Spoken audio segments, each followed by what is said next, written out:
All right, everybody, welcome to this evening's cast. After some gentle encouragement and kind words to the friendly computer running the stream, we are ready to go. Alas, it is a pleasure to be here. My name is Strive, joined by the fantastic Tiny Shiny. We are off to the races here with EGFC Season 5 Fall Split. And for those that are not sure where you are or how you got here, this is the Rocket League channel. So lots of great stuff to come this evening. I'm really excited to be here. And Tiny Shiny, how are you? It's awesome to be with you. It's a pleasure to be working with you today as well, Strive. We have two teams that have been around the EGFC scene for quite some time to start it out for our Rocket League matchups. Mind you, we don't only have this Rocket League stream going on, we also have under EGF Rocket League, a second Twitch channel going up for all of these teams, so make sure to check that one out as well. But our matchup here today is going to start out with William and Mary taking on Bowling Green State. Like I said, these schools have been here for a decent amount of time. They're getting ready to have a strong start towards their 5th season here. Well, of course, they're coming into it with inevitable roster changes. Players, they move on, they go on to new things. Sometimes you graduate from your school. You know, that happens. That's part of life, and it's just the cycle of Collegiate that's going to continue to roll through. Yeah, indeed. Exciting stuff. And for those that know the drill, and I'm sure many of our viewers are very familiar with how this runs on the Rocket League side of things, it's going to be a best of 5 fiasco. It comes up every single Wednesday. So again, tonight's one night. Catch us here every single week.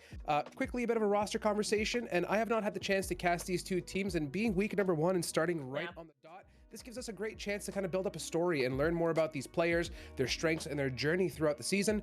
Looking at the side of Bowling Green, you have Slick Billy, Corey, and Bixlow. William Mary is going to be rocking Pilot, Truth, and Dolphin.mp4. So awesome, exciting stuff. Really looking forward to this first matchup. It's always nice when you get into week 1. Like, you feel like you've overcome that slump, you know, that time you've had to recover, and you just get to right into some awesome games.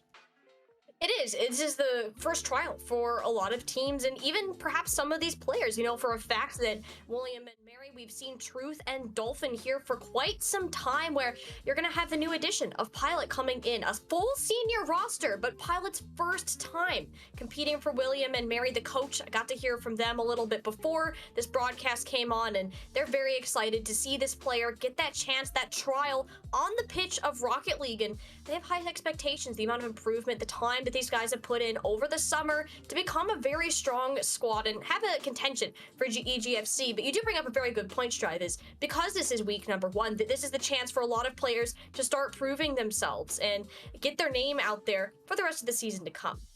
Yeah, it's really interesting. Like, the one thing that I can bring on from the Valorant side, or any other title, for example, is following this collegiate adventure is really interesting. You get to learn a lot about the players, the change in the rosters, the dedication to the titles, and I always keep some questions in my back pocket when it comes to interview time, which I hope we do get them. It's always awesome to have these team members join us. What did we do over the break? What have we accomplished? Were we training? What was our focus? What were our shortcomings on the last season? Did we manage to fix them in this first set of games this evening, or do we have a lot more to work for or work towards as these weeks start to develop? It's always a learning process, and you're going to get the baseline going today. That is the purpose of week number 1, especially for those players that are coming in to new competition. There's a big difference between playing competitively by yourself on the ranked ladder to coming in against a full, well-practiced collegiate squad getting ready to kick it off. Bowling Green State and William and Mary University. Green side taking a nice bit of control. Dolphin going for the double tap off the top, doesn't quite get it, but an early aggressive push for William and Mary. Yeah, minty stuff here. We have the rebuttal right on back here. Bixlow pushing it down on through the field here, trying to fight it back. Good goal defense here coming through as well. Returning that ball right back, but Corey midfielding nicely here. Keeping things nice and fresh and tight. Putting the pressure on with the demo to back things up. Bixlow looking to set up the pass. Not possible, but hopping it over here. Good ball control here from Dolphin. Making the connection into net. Potentially, but hey, it's a nice push way downfield. It got the ball clear out of William and Mary's defensive end, but they're gonna have to go back sooner than they would have liked to see. Bixlow up into the corner. Doesn't quite have the follow-up. Corey just trying to keep the ball alive for their team, and can't keep the control nearly as long as they wanted to do so. William and Mary happy to take it down. Very balanced play styles for the other team. This first 5 minutes often all about figuring out your opponents, getting a feel for the style of game they like to play. Yeah, totally. Got to warm up those fingers and get things going. Corey keeping things fresh. Truth is midfielding nicely, recovering that ball. Slick Billy passing play around to attempt, but no, I got to say, William and Mary on this defense, you can see this lineup of 3 right back by the net. They're looking to set up a nice bit of a combination to get this ball down. No one's really out of position, leaving too much open for BGSU. BGSU have been hitting a roadblock when they've been coming in on this offense. Corey with a nice shot though, but the defense is solid, especially from Dolphin. An opportunity is present, but he hits the crossbar, and Pilot is going to get it out of the danger zone at the very last second. Bowling Green are starting to find the cracks in the defense and have to rush back to do their own. Corey turning it back into that lovely defender we like to see. Cracks or not, looks like the flex seal is doing its work here for both these teams. They're just able to quickly patch up those holes and make sure nothing passes on through. Corey again being the demolition demon, passing things and trying to get an attempt in here for BGSU, trying to push the ball downfield. But look at this William and Mary defense. They are absolutely solid on that backfield. They're looking absolutely wonderful. And honestly, there's a reason why we hadn't seen any points go in and nearly 2 minutes in the game. And one's still looking for that opportunity. Not a lot of this ping pong. These teams are working on connecting these passing plays. There aren't these large booms looking for these opportunities, but it's the follow-up, the consistency. What we're seeing from Bowling Green, when the opportunities arise, they leave their midfield positions, often taking these 2 in the mid and 1 pushing up onto the offense rotations.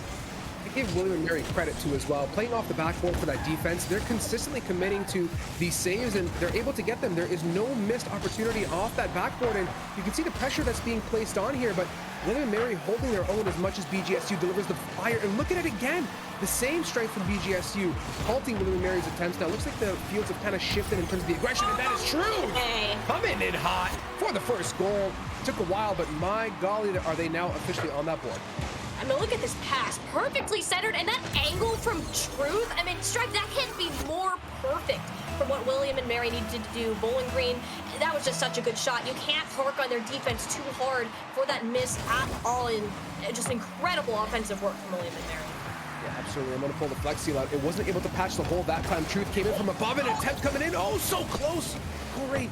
Almost connecting on a bit of a rebuttal very quickly after the first attempt here, or first goal. Slick Billy going up, big slow. Looking to keep the pressure on and maintain ball control, but it's William and Mary again passing and trying to get this ball down. Corey returns it, looking for retaliation. Truth midfielding as per usual, stopping any attempts of this ball traversing too far, but it's really even. It's going to be those sneaky plays here, Tiny Shiny, that make the move.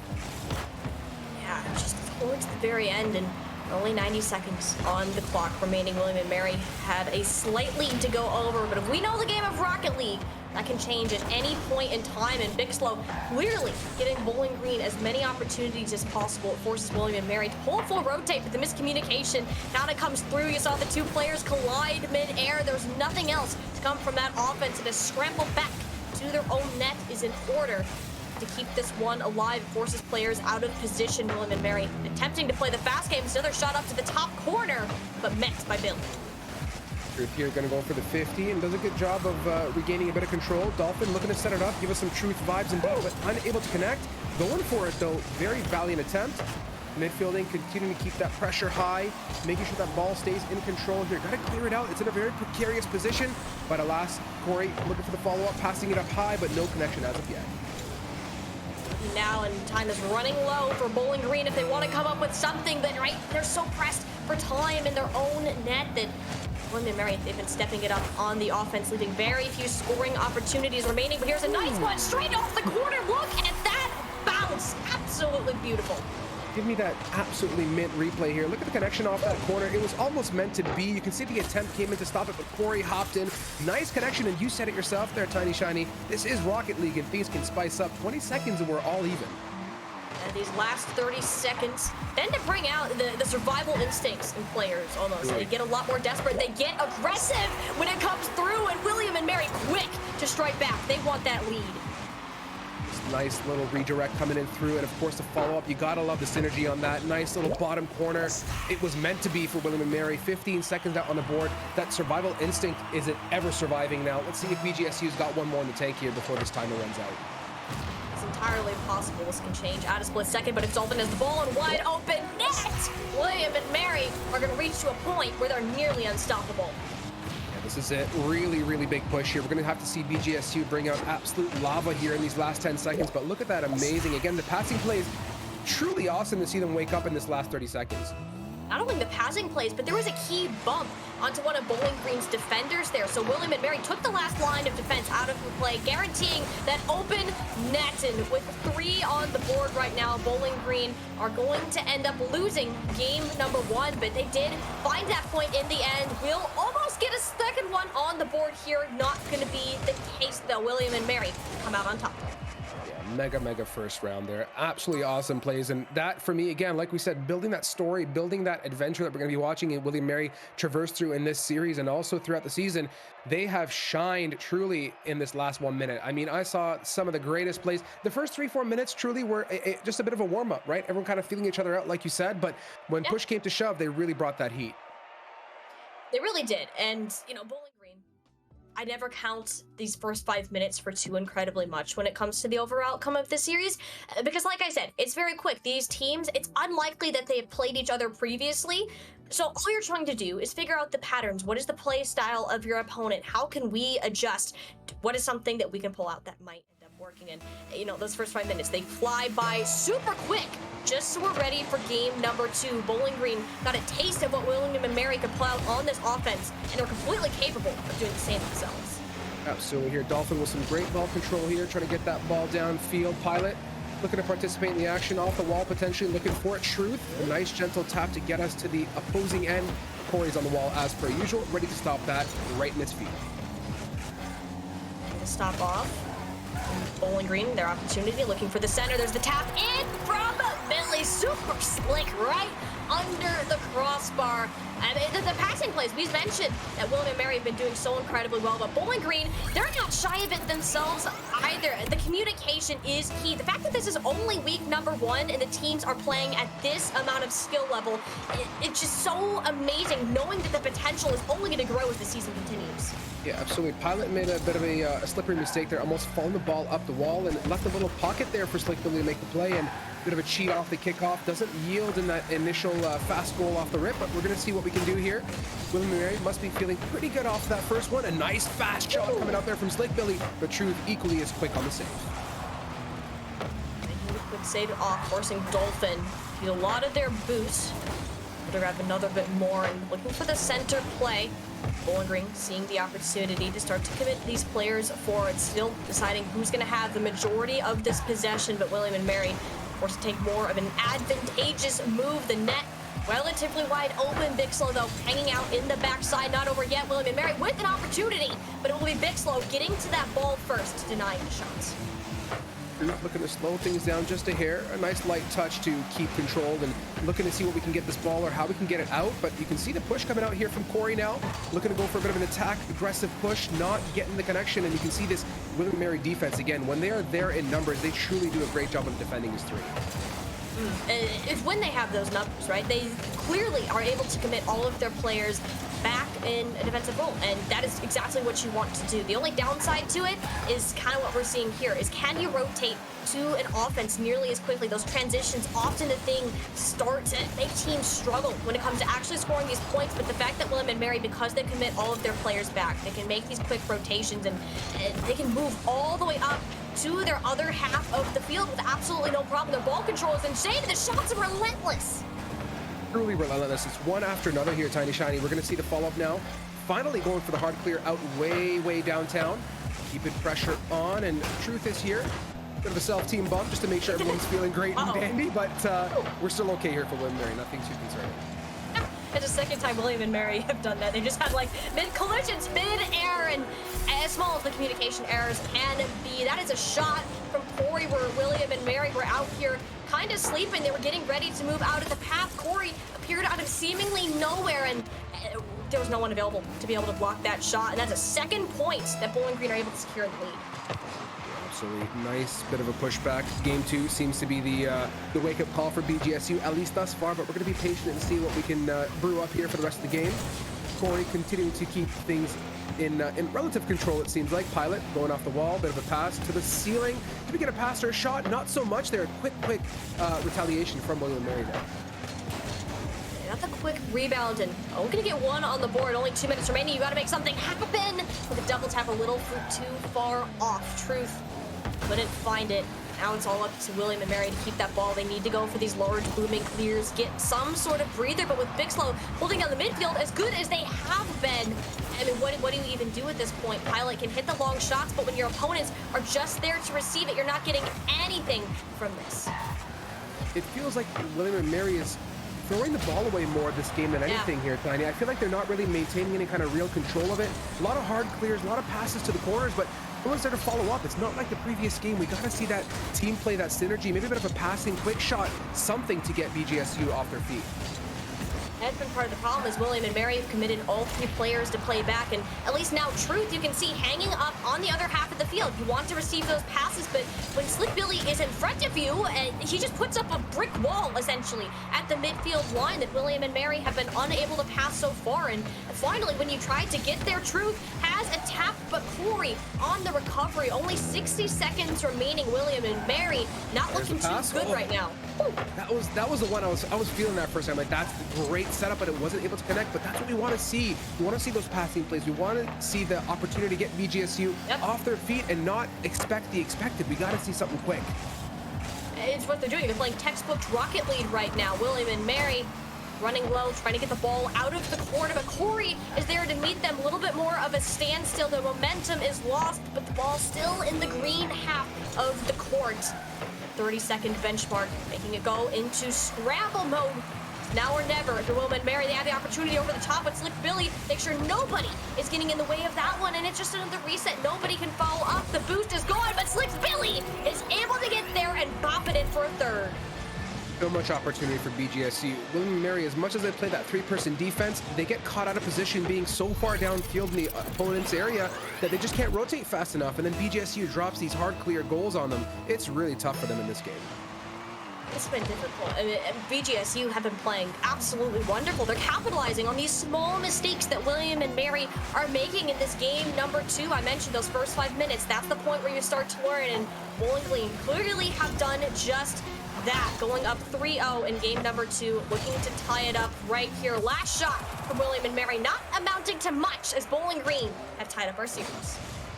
Hey, don't think in like the first 2 games of Casting Anything have I seen such a big dichotomy between the first round and the second round. Like, we saw William and Mary lava in the last 1 minute, and then BGSU came out and just capitalized on every single opportunity they had, and it felt like the green side of the field was just in shambles. They were hard clearing the ball, not anything really able to follow up and bring a goal to fruition, so it was just a bit disconnected.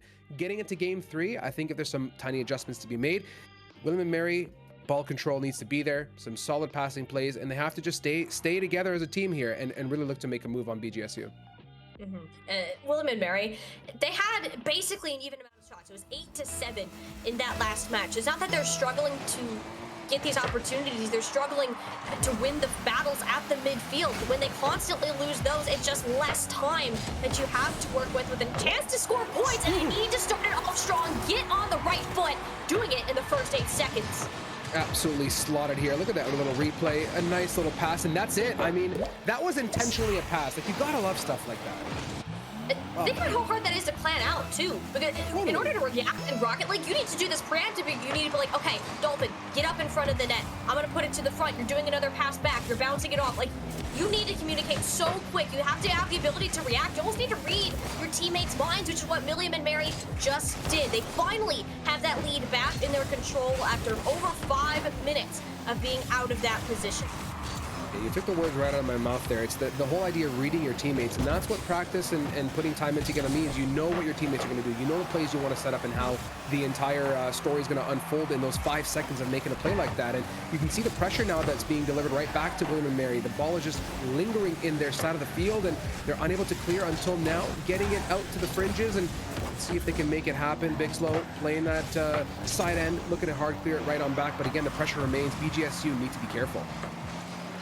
Definitely taking a more cautious approach to their gameplay after losing that first point in the initial kickoff of the game. And They're not going to get too aggressive here. They're committing 2 to the back. Neither of their defenders end up connecting Truth, making a dive in, looking for the pass in the center, but it goes right behind his car, just swerves in and out of the picture, but it's the opportunity to follow up. Doesn't find the connection either. William and Mary, they're getting the nice positioning on the ball that you want, but the final step is not there. But thankfully, if the defense doesn't hold on, yes, it will. Dolphin coming up as the hero. Yeah, Truth had the right idea there, looking to set up the passing play. Although it didn't work, it's the sticking to the discipline, the actual intentions of what we're trying to do. And again, the pressure remains. Big Slow looking to contest here, maybe go for a demo, not able to connect as much now. Billy is up, looking to get that play, set up Dolphin perhaps here off the board, going for it. We have enough boost to potentially get one more touch in and a pass, but no one is there. Goes right back to opponent Corey to clear it back out. Goes back to that same thing. William and Mary, they have the setup, they have the passing plays, they can get it to the center, but the execution is the slightest bit off. You don't find the conversion on these incredible plays that you're putting out. Another opportunity here. Dolphin going for bank off the center. This time, Bowling Green inserting themselves into the situation as 2 players gone, but somehow Truth comes in as the backup player. You have it in front of the net. The golden opportunity is there, but once again, no follow-up. 2 for 2 now on the setups. I mean, really patient and diligent off that sidewall, looking to get everything ready for the teammates. It's just that William and Mary is not there to connect on the follow-up. And here we go again. Truth doing a great job. I don't know how many touches Truth has, but it's got to be out off the charts. I mean, doing so much work for this green squad. That's what Truth has been doing all game, and you know, it's a lot of that pressure that you have. Dolphin and Truth have been on the squad for quite some time. They have that built-up synergy, and you need to get Pilot into the mix. It's why we're seeing William and Mary work a lot more with just those 2 players. Pilot, the past 2 games, has a pretty low score when it comes to the end of the game. Not getting as many touches in at the end of it, but I mean, we can talk about William and Mary all we want. When Bowling Green themselves have the ability to come up with these plays, William and Mary were not in a position to get the defense in. Bowling Green called them out. Yeah, slotted really nice there, touch from Billy as well, leaving it up high, and it almost seemed like a hard clear was coming. I don't think William and Mary expected that for the ball to remain so high in the air for that long. And Dolphin now, opportunity, passing play number 1, getting it back in, looking to converge, but unable to make that shot on target. Again, the discipline remains. This is a really tight game now. Much, much better than game number 2 here, Tiny Shiny. Fields starting to even out in terms of that score line and also who's been primarily in the control. You could argue William and Mary have been doing a little bit more this game, but not even to the point where it's incredibly significant. A nice demolition coming in. That's an opportunity to work with, but a key touch clearing the ball from the defensive side out of the line of danger for Bowling Green. Now they're the ones that are struggling to get these passing plays up across the midfield line. They're going for these booming clears now, Strive. Yeah, totally. You can see Pilot looking for an opportunity. Truth is going to be the one to make the first touch and hopefully set things up off the wall. Slick Billy not able to necessarily connect, but we still have ball control. Got to hop it over one more defender's head. Pilot able to receive and retaliate, sending the ball right back off into BGSU's court. Truth looking to set up a play. Please give us that light touch that we want to see. Yes. Excellent work from Dolphin. Yep. It took a while, but we got there. I mean, look at this. Truth and Dolphin, these guys, they've been playing together. The synergy is key. The read on the bounce, perfect. When it does happen, William and Mary, they look like one of these top-level teams. Yeah, thoroughly locked in together as a duo. You love to see it. Now with 58, the pressure's on to BGSU to do something about this this initial 1-goal lead. It's not lost yet here, Tiny Shiny. Please don't take it the wrong way. We still have a lot to go. Plenty of juice in 50. Dolphin is up, and almost. I was going to actually cry if that connected. That would have been insane. At that angle, my goodness, would that have to be some serious geometry that William and Mary have to pull out to make that happen. I mean, hey, it was aggressive. You have that 1-goal lead. While it isn't too much, because there's so little time remaining, the more that you can keep this ball out of the hands of Bowling Green, the less time that you have to necessarily worry about your score going away. Take all the shots you want, be as aggressive as you want, just do not let Bowling Green get control of that ball. Lock down that midfield with all of your ability. I love how BGSU has no fear about going up, though. I mean, the ball's up in the air. They're by no means playing passively and waiting for a save opportunity. They're looking to contest midfield and set things up. So the intention is there, albeit with 1 second left to go. Do we have a potential goal? Not so much. Even Mary, although it was on target, take second or actually the third map here. Whew, they gotta be thankful that that one ate dirt before it ended up crossing that goal line. Whew, we could be in a much different situation right now. But William and Mary will not be complaining about that whatsoever. Going up 2-1 in this series, match point, mind you. A much better turnaround for what we've seen in the previous 2 games. Dolphin and Truth really proving their synergy out there. And to get themselves in a great position, the squad has been looking better than ever, whereas BGSU were struggling themselves, getting choked at their own midfield. Significant decrease in the possession compared to game 2. Yeah, and this is where we can talk about Dolphin and Truth as a duo. We got to get, like you said, you mentioned it mid-game, Pilot's got to start finding that slot in this team, right? To find that comfortable zone to contribute. And it takes time. Like, team synergy isn't built overnight. Like, we're not expecting magic here, but it's a great little thing to watch out here as we get into our next matchup. Even if we haven't seen much of Pilot, I mean, he's been doing a pretty good job at just being there for his team. He has a lot of these key saves. While he might not be getting in on the setups or the goals on offense, the fact that he comes in at the last moment, he's like he knew that I set it, Strive, immediately getting that first one in for William and Mary, the first one for his school. And again, it's Truth on that beautiful assistant setup. It's that Truth vibe that I'm really loving so far in this series. Time in, time out, on the backboard, in the air, off the wall. It's just been so good for Truth right now. Let's see if we can maintain this lead and give that momentum we need in this match. Truth's been the major player of setup where the rest of the team has been kind of in between. It's easy for Truth to just go set under the radar, and as a result, I mean, he's been the one to get Dolphin primarily in these positions to succeed for William and Mary, but has to be the one to rotate back to the defense. That one touch is enough to keep them alive, get Bowling Green out of control. They've really been having a hard time this game, and they're so thankful it went off the crossbar. That could easily have been a second point. For Big Slow now, ball's afloat, and when a ball's in the air, Truth is smelling that from a mile away, looking to continue. And again, one more time in, time out, Truth is there mid-air, just ready to connect on these balls. I mean, it's crazy. The amount that Truth is able to do for the setup and the verticality that these teams are playing at, that's something that is probably the most impressive here. Is the better you get in Rocket League, the higher the ceiling goes. Quite literally, both in terms of skill, but where you're actually able to play with the ball. If you're playing above your other team, then there's not much you can even do. And Truth has the ability to do that. I mean, look at that amazing touch. Pilot now looking to give us some of the same flavor. Nice little connection back towards the net. Even if it doesn't go, it's in the right neighborhood, and we like to see that from William and Mary, maintaining that control and that ball possession. We're gonna have it for now, but Pilot gets the whip on the net. Oh, that one's gonna hurt. Slick Billy, though, isn't complaining. BGSU need a way to stay in this series, and that 1 point given to them is gonna be a start. Pilot just missing that by all of 2.2 pixels. It looked all too close and so fast, but that's what it comes down to. BGSU equalizer on the board now for the kickoff. Pilot winning it, and that's Dolphin right up behind. We get the double touch on the Sentry. No, but the follow-up is there, and it's good for Truth. Wow, you had to get Truth on the action. I mean, the guy's been doing so much. Dolphin got the setup, wasn't on target, but guess what? Our good old friend Truth telling BGSU what the reality of the situation is now once again down below. This opportunity, William and Mary is going to seize it, and again, the kickoff going to their favorite. Pilot looking to set things up one more time. Billy says not so fast today with the touchdown, and almost gets it right in there. Got the touch in quite close. William and Mary have the lead right now, but plenty of time for Bowling Green.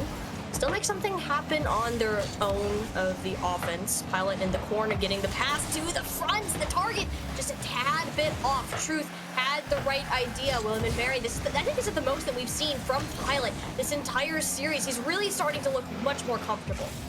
Totally agree with you. It's like things are warming up and that synergy is starting to build up. Looking for that nice little touch. And that is so good. Oh, that is just mint. Give me the replay. Bravo. Bravo. Oh, like, what is this synergy? That. I mean, the pass, I mean, maybe it was supposed to be a pass, but the shot was just so good. And wow. I mean, William and Mary, they have just been on another level today. The mechanics are absolutely insane. If you're watching this team right now, I mean, this is one that we could very easily see beyond this postseason. The problem is, when you get so confident, when you get those other goals, you lose some of the ability to play on the defense. You're like, all right, we got that lead, but just like that, reality check coming in, it's getting close. Yeah, that touch maybe just a little bit too light and left opportunity for the hard clear back. Those are small things, again, that do add up, but again, the kickoffs have been notable here. Look at William and Mary. I think it's like 3 or 4 kickoffs in a row that have been going in their favor, which is definitely helping keep the pressure on. Certainly is. Those kickoffs often the ones to come out the most surprising. It sets this tone for the next bit of play that is about to happen. William and Mary might have won the kickoff here, but it's now Truth fighting in the back corner. Doesn't have a meet, did a little bit of a 360 there to keep moving on forwards. All right, you juke out the opponent. That's something, but the control is lost.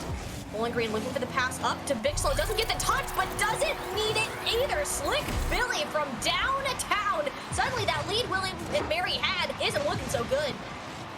And that completely open, kind of contrast to what we've seen before. William and Mary on defense has been historically great, especially in the game 1 and 2. You saw 2-3 members back in a lot of cases, but that time they were just full-blown aggressive and left that net wide open.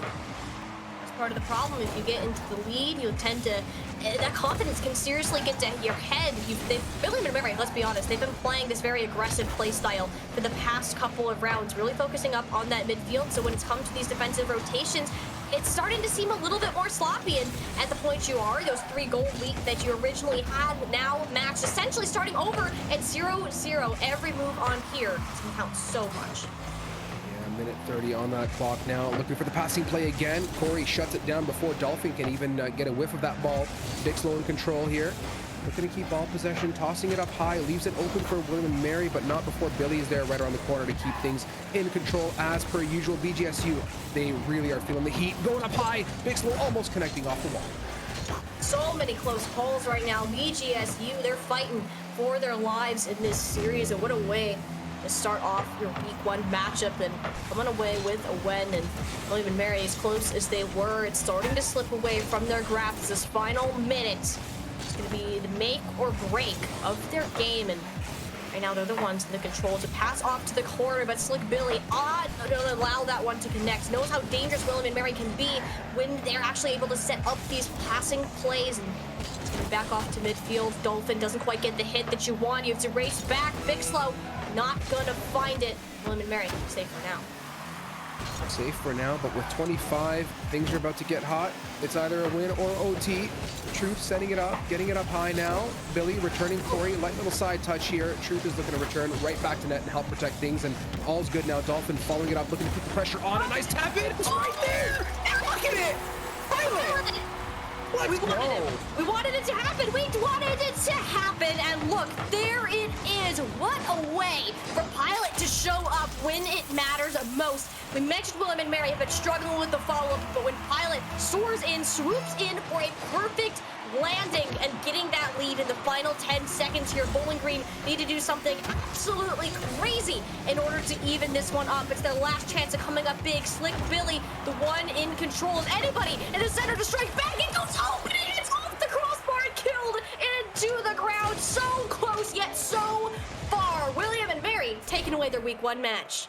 Incredible run, and look at Pilot making the way up there on the points board, right up with Truth. You gotta love it. Dolphin equally, if not better, contribution coming out. That this overall William and Mary team just absolutely impressed me this series. What a matchup, and what a crossbar down opportunity on that last second too. My goodness. Oh, so close. So close. I mean, these teams are on such a good level. I mean, when you think about the quality of EGFC and the squads that you have here, you need to put these guys need to go up at the top. I mean, there's no doubt about that. William and Mary consistently have been making these national playoffs and have been very good competitors. They make these deep runs. Starting off on this season, I did have a little bit of concern seeing Legacy move out of this lineup. Still the captain, but is set to graduate soon. You bring in Pilot. That's the piece you want to work in. The coach wanted to see how you would perform today. Well, guess what? Your expectations of this player, they need to go up. He did a good job. Give him a pat on the back because they deserve it after everything that they did today. I'll pat my back for Pilot. Hopefully Pilot feels that. But I gotta say, like, we talked about Pilot kind of finding a place in map 1 and 2 or round 1 and 2, and then we got that heat kind of built up, and towards the latter end of the series, I'm blown away. Like, that's so spectacular. Now in the back of my mind, I have Pilot ingrained, I have Truth ingrained, I have this like happy memories, but you can't go ahead and dismiss BGSU. They put up a huge battle, and they brought the pressure, especially on that round 1. I was blown away by what they were doing, and the pace of the game was just stellar for week number 1. So you love to see it, Tiny. A great way to start things off. Yeah, So much potential for both of these squads. Being only week 1, after all, so much more to look forward to through the rest of the season for both these squads, and of course the rest of today. I believe we have an interview coming up from William and Mary, so we're going to have the opportunity to chat with one of their players in just a bit. So don't go anywhere. That interview coming up shortly.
And welcome back to the EGFC Rocket League channel. We just concluded our first match. William and Mary took down Bowling Green State 3-1 in their very first match of the season, and large in part to their new addition to the team, Pilot, really showing up on Game 3. You mentioned it is your very first time playing on this Rocket League team, and just kind of getting out there today. How did it really feel to be playing for your school? It was a little nerve-wracking, but overall it felt great. I'm excited for the rest of the season. I still think we have a lot of improvement to do, so I'm looking forward to it. That's super exciting to hear, and it's a pleasure to watch you play and to come out and kind of find your place in this squad of 3.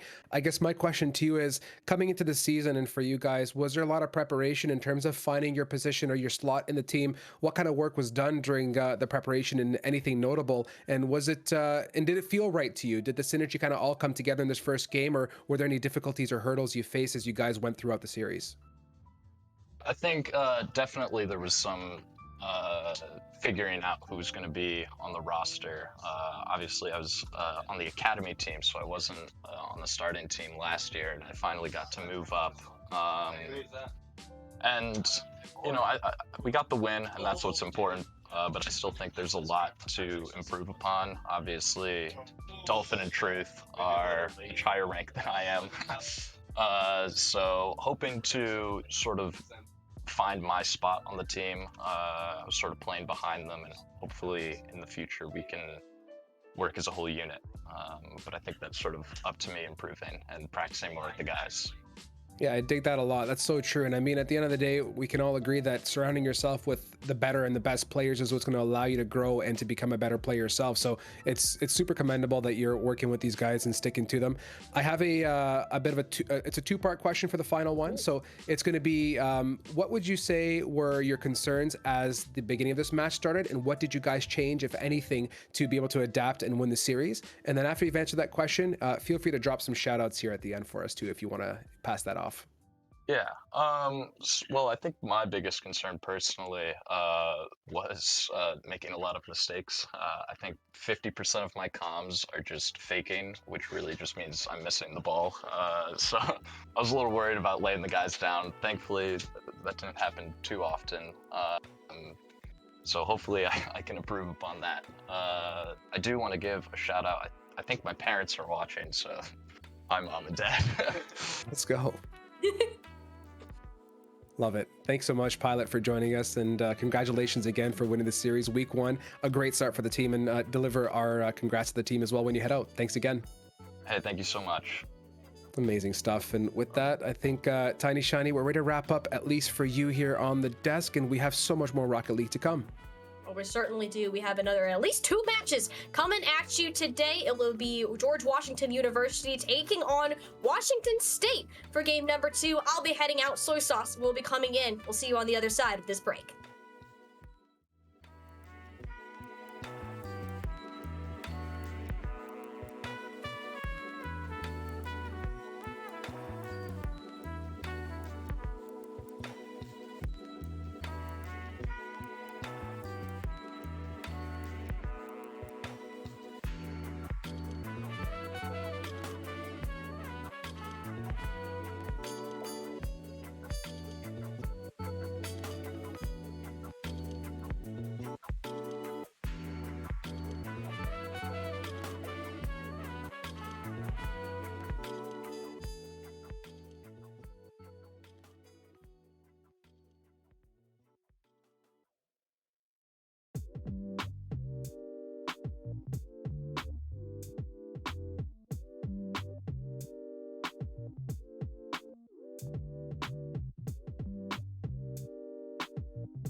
The George Washington University, at the intersection of policy, practice, and research, connecting all that Washington has to offer with an intellectual environment that drives progress, transforming vision into action, offering learning experiences that are rigorous, real-time, and real-world. In a city shaping the future, George Washington is a place where faculty and students don't just study the world, they work to change it. All right, everybody, welcome back. After a quick face swap here on the desk, Tiny Shiny has departed, but we have the fantastic Soy Sauce joining us here. We are off to the second matchup of this evening. Going to be George Washington U going up against Washington State U. Don't mix them up. Remember it very clearly. They're not similar at all. Soy, it's a pleasure to be on desk with you. Let's get on with this matchup. Yeah, this should be a fun matchup to see these two teams kind of revitalize and back, ready to rumble here in Season 5 of the EGFC. And these are two squads that I think we got high expectations of. George Washington, I believe it was back in Season 3, was kind of a borderline playoff team, hanging around 500, hanging around that playoff bubble. And Washington State University, we talked with them in the offseason, they feel like they're revitalized and ready to take a shot. Their goal is to try and make the postseason, make the league championships. And there's a ton of talent on this roster. Fitz, in particular, was a star for this team last year. 30 goals through the regular season, 108 saves. He led the league in that category. And now he's going to be paired with Shark and Wimpulse this season. Yeah, super exciting. And building off that, I mean, we watched our first matchup and how that series developed, and we get to see how new team members kind of fit in and how Pilot, in this case, was able to find a nice home in William & Mary. And now, building on what you said, now you can see Shark and Wimpulse here have to follow suit with Fitz, and George Washington U with Styx, AJ, and Grim. Obviously notable. I'm looking forward to the matchup and seeing what they can bring to the table. All in all, this is week 1, so we're just kind of feeling each other out and seeing how these two different teams feel, but it's where we kind of start our base level and build up our journey here in the season. And I'm looking at Styx for George Washington because he's the one name that's been consistent with this roster that we saw way back when around Season 3-ish for George Washington. He's a veteran of the scene, so he'll be that player, I think, that is going to be kind of the tip of the spear, in theory, trying to get this offense going for George Washington. But I think they're going to have their hands full. The last time Wimpulse was on the team for Washington State, they were able to take down University of Delaware, who ended up in the league championship finals. So this is a squad out of Pullman, Washington, that's going to be very, very dangerous to deal with. And it's a squad with, I think, a lot of potential. They've also been partaking in tournaments during the off season. They were in CCA Summer Series, playing in a couple of those qualifiers. So there's a lot of experience on this team, despite them being new to the EGFC. Yeah, so based on what I've gathered in this quick summary you've given me so far, so we have some solid players. People have been keeping nice and fresh and continuing to play despite not being here on EGF, and they're participating in this matchup right now. So if all things are said and done, this series should be a banger, should be a great great second series for this round. And for me, I guess, looking back and kind of building upon the brief Rocket League history I've had in EGF, and even the previous matchup we had, the pace of these games have been stellar. Like, I've been truly in awe and appreciative of these individual teams and their members and what they bring to the table. And it's been nothing short of amazing plays left, right, and center. So for me, the excitement's there, and this matchup should be much of the same. Yeah, I think this is going to be an enticing matchup. I'm really curious to see what this George Washington squad can bring to the table, because George Washington, like I mentioned, when they were last partaking in EGF, they were kind of the dark horse team. They had this upset factor about them. They were able to get some wins against some top dogs. Think of the Big East teams like UConn, teams like Villanova, some of those high-powered offenses. They were able to slow them down as well. So two teams that I think have a overall pretty strong defense are going to be going forward here and trying to see what they can do in this best-of-5 series. But it's going to be a fun opening week matchup. And again, this is just week 1. We still got 8 more weeks of this fall split. Yeah, tons to go, which means, again, you want to come out of the gate running, but if you do want to be that dark horse, it's okay to kind of let things slip here and there and come back later on the season and really, cross your T's and dot your I's and correct those mistakes. And we talked about it in the William & Mary matchup we had just before this. This is opportunity for teams to not only develop from their off-season work, but also match to match here. They're going to have to watch their VODs, make the corrections, and hopefully look to address their shortcomings. We are underway for game number 1 here. Grim moving forward for the side of George Washington in the blue. Washington State, they are in the red. Fitz will be able to keep that one at the post for now, and he'll work his way forward, leaves it for Shark. AJ to pop that one out. Now Grim looking for an air dribble attempt. Wimpulse is there to make the first stop. And George Washington, through the first 20 to 30 seconds here, is the one on the attack. Yeah, lots of pressure put on. It looks like those tides have ever so slightly shifted. WSU looking for the hard clear, but Grim taking control of that ball with Sticks here to keep that pressure on, but they're passing it right back to WSU, who continues to keep this ball in that midfield over to GW's side. Good air dribble here from Wimpulse. Oh, I love the idea there. Had it for so long. Looked like he was going to go for the flip reset, but ends up faking it and nearly able to tuck that in the far post side. Wimpulse to keep it in. Sticks is there to respond. Looking for Grim, but he's cut off by Fitz. It will drop back down into the blue half. AJ will clear it across. Sticks is in an odd spot here. Could be a shot. Save made by AJ and Wimpulse. A good laser there. Look at the back post. Wimpulse off the backboard. Shark on the follow-up. Crossbar and down. Fitz is up the crossbar and in. And the first goal goes to the Cougars. Incredible, and this replay speaks volumes for itself. AJ had the right play in that save we saw about 10-15 seconds ago, and that was that precursor that GW knows what's going on and they're ready to respond to anything, but WSU brought the heat with that second follow-up. A great first goal.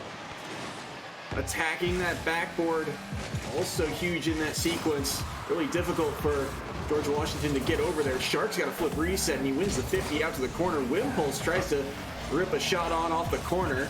High up the backboard again. Fitz is there, looking for Wimpulse. This one's gonna teardrop down, but it will not be on target. No follow-up. Shark playing patient here, trying to maintain possession for Washington State. AJ off the backboard, goes under him, and the shot from Wimpulse is good. Make it 2-0 Washington State. Mid-play there, I was going to say here, Soy, that was a lot of nail-biting ball above the net for WSU. Like, they had so much float opportunity to make the shot count, and in the end, alas, they did. So the pressure so far is paying off and really working in their favor. Lots of offensive pressure. Like you said, able to attack that backboard a couple of times. But the patient play from Washington State is, oh my, Shark on the double tap. Looking dangerous, and I think that's all three members of Washington State getting on the board here with 3:07 on the clock. I absolutely adore that light touch there from Shark to get control back in and not just go for the absolute slamma-jamma into net. Really nice and clean, and that's a bit, again, another way to catch GW off guard and secure that third goal. 3 minutes remaining, 3-goal lead. Quick burst from the Cougars. Wimpulse air dribble attempt is cut off by Sticks. Shark now looking up. He and Fitz are both up for this ball. No third man in. Washington State playing carefully off of that double commit. Wimpulse off the corner will just launch this one back. AJ is on the search for boost, and Shark trying to take advantage of it. Chip pass off the corner. Fitz is a little bit too far forward and ends up back passing it. Wimpulse will try and buy them some time. Grim now tried to leave it for Sticks, but Sticks was rotating back, trying to make sure they didn't get burned again. The 3-goal lead for Washington State here as we cross the halfway mark. Yeah, nice job here from Wimpulse, playing that defensive role quite well, but not afraid to rotate back out and help things when it gets messy. Shark now keeping the pressure on. Stick, hard clear across the net, but there's a huge amount of GW defense here. All three members posted up and trying to hold things, hard clearing it out, and that's a pass right onto Shark. Ball control opportunity, hopping it over one here, Soy, and looking to get something further towards GW's net. George Washington's finding a lot of space here in the midfield, even off of these booming clears, as AJ's got to dangerously play that one off the backboard just to get it to safety. Kicks off the wall for Sticks. But you can see that, look at the time the Cougars have when it comes to these air dribble attempts. They might have a backdoor goal here, and they do. It's Shark from distance, who's combining with an assist from Wimpulse to make it 4-0. AJ just missing that touch there to get the ball away from the WSU crosshairs, but alas, you miss, you snooze, you lose. WSU, nice bit of a sniper shot there to secure their fourth. Really good work. 1:39 remaining here in game number 1. See if George Washington can get some momentum here late.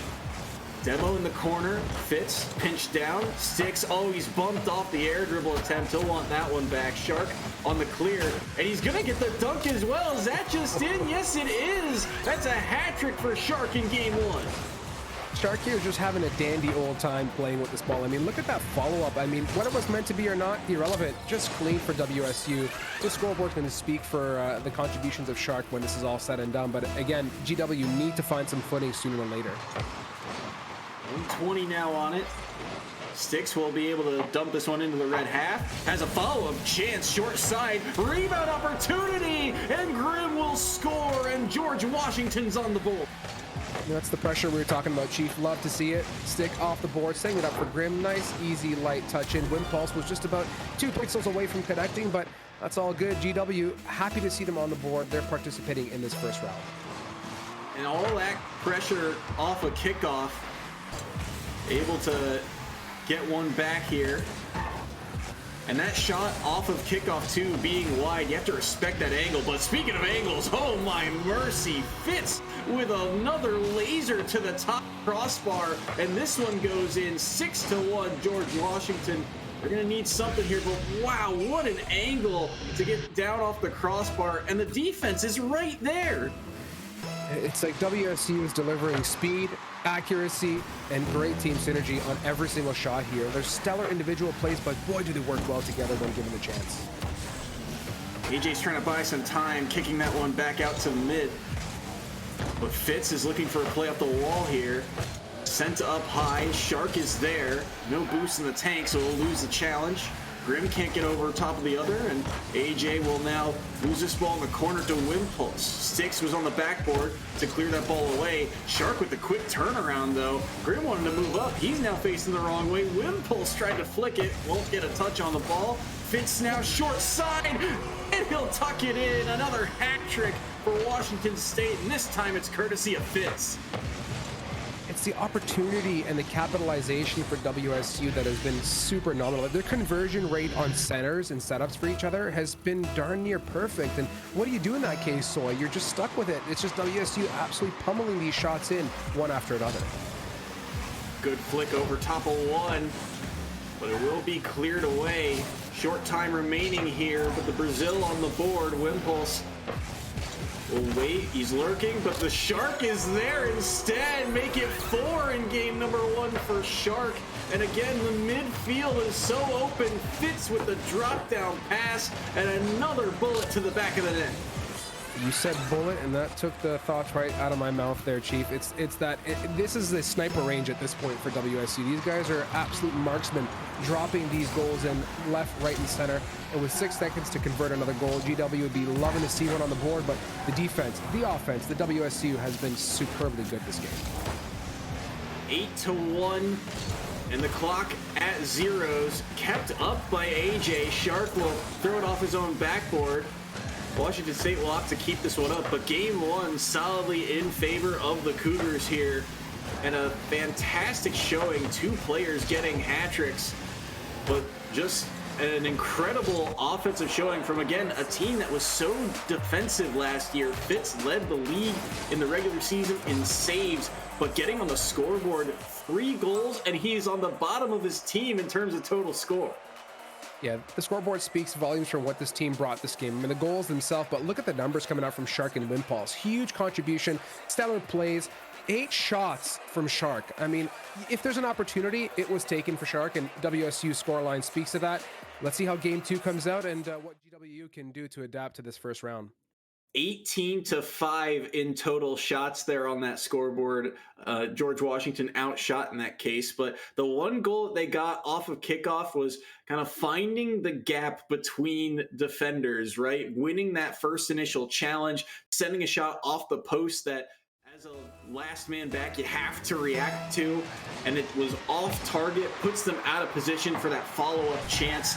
And that's where George Washington was able to find their one opening. Demo play on the backside nearly opened up the door for Washington State in that instance, but not in this case in game number 2. Even through the first 15 seconds, good drop down from Grim, but feels like George Washington, when you have so many shots against like that in game number 1, you feel like you have to play a bit more back, but now we're seeing some pressure here. They're starting to march forward and get some good chances.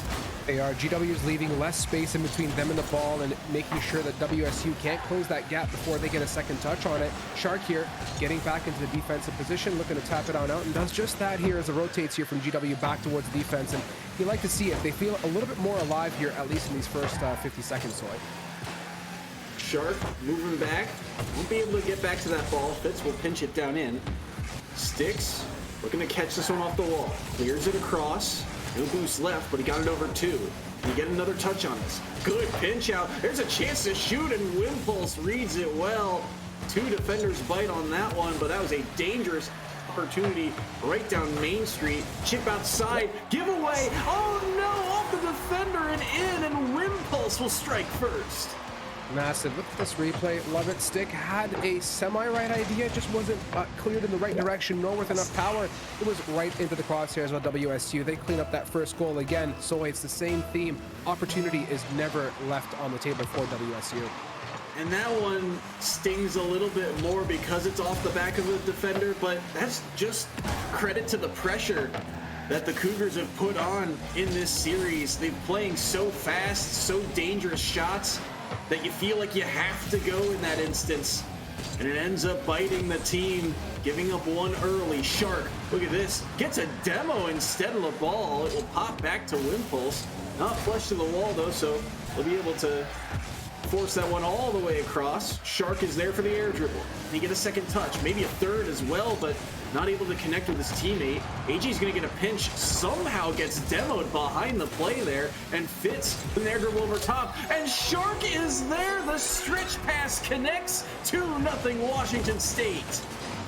Again, it's just the same thing, Soy. There's no, like, Shark is absolutely, without a doubt, in the right place at the right time, nearly 90%. It's just so good for WSU. They're lining things up. Their team plays are there. They're leaving every ball right into the net. It's just beautiful. I'm in awe of how quickly this game is unfolding the way that it is.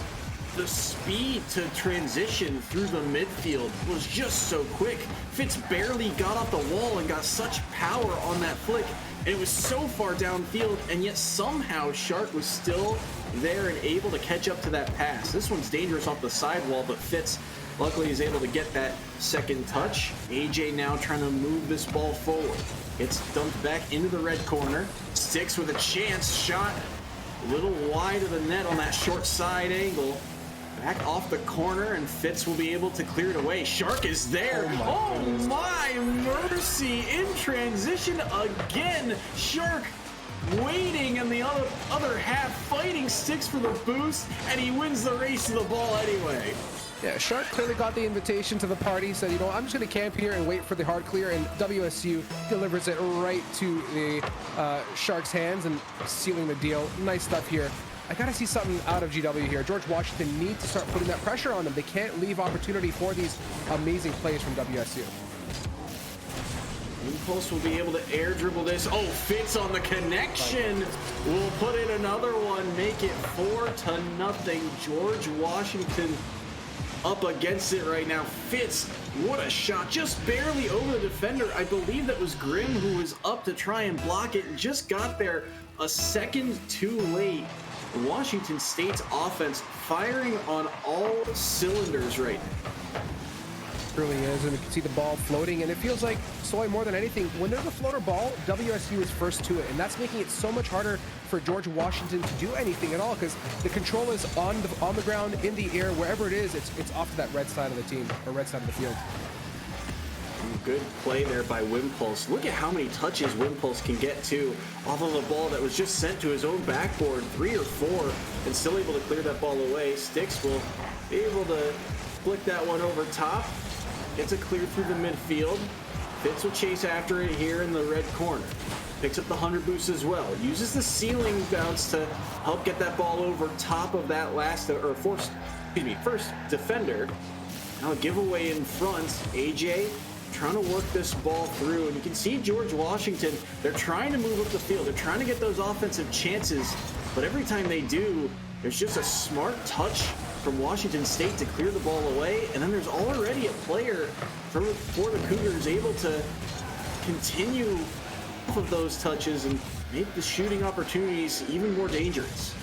You're so right with the smart touches, and then from the smart touches, there's an opportunity for GW to capitalize and halt it, but they don't. They just throw the ball away, and it goes right back to WSU's chokehold, and they continue that pressure and continue to tap this ball in the air and give opportunity for those aerial maestros to make a play happen here as Wimpulse dancing around here. Light touch indeed, and looking to set something up, but the battle continues as we're just staring at this ball midair for most of this past 30 seconds. 30 seconds remaining, and Sticks now high off the corner. Fitz is there, looking for Shark. The two cannot get this ball cleared out. Wimpulse will tee it up for Shark. He's looking for Fitz on the outside. Does he find him? Maybe off the pitch pass here, off the ground. But you see George Washington, they have to give up so much ground because of the looming threat. And they were up against it here in game number 2. Blanked unless they get something here in 0 time to the 4 goals of the Cougars. And that will put Washington State on the match point. EG to Washington State. I mean, a darn near flawless, and in fact, it is flawless second round for them. Minus just, you know, a huge pat on the back for WSU. It didn't seem like there was anything changed for George Washington. They didn't really bring a different play style or do anything to halt this aggression from WSU. They just kind of got punished time in, time out, and you can see the board speaking for itself. Again, Fitz, Shark on top there, delivering tons of pressure for WSU. And again, I have to look at the midfield play. It is such a strange but a very cool way that Washington State is playing. That transition game, they are just able to launch that ball down the field, and Shark is there. And that was the big difference maker in game number 2. Those 2 transition goals just burning the third man back. I mean, I feel like the way this team is playing, you should start hearing the Jaws theme playing, the way Shark is just looming in this blue half, waiting for that clear to come through because of how smart Washington State's defense is and how clean these passes are through the midfield. Totally agree with you. I mean, it's stellar to see ball control and all, but when you have a launching hard clear and then Shark just waiting to absolutely snipe it, it's so great to watch that type of play coming up from WSU. And again, Fitz looking for some control, tossing the ball away gently towards Shark, a 50, but all is okay here so far in this first 30 seconds. Nice touch again. Soy, you said it before too. It's these cheeky little taps that are just keeping GW on their toes, and it's a dance. This is a salsa. This is ballet. This is whatever you want to call it. They're absolutely trotting around this field like it's no one's business. That 50 somehow gets above the last defender, and Wimpulse is there faster than the 2 men back for George Washington, just so quickly to attack the backboard.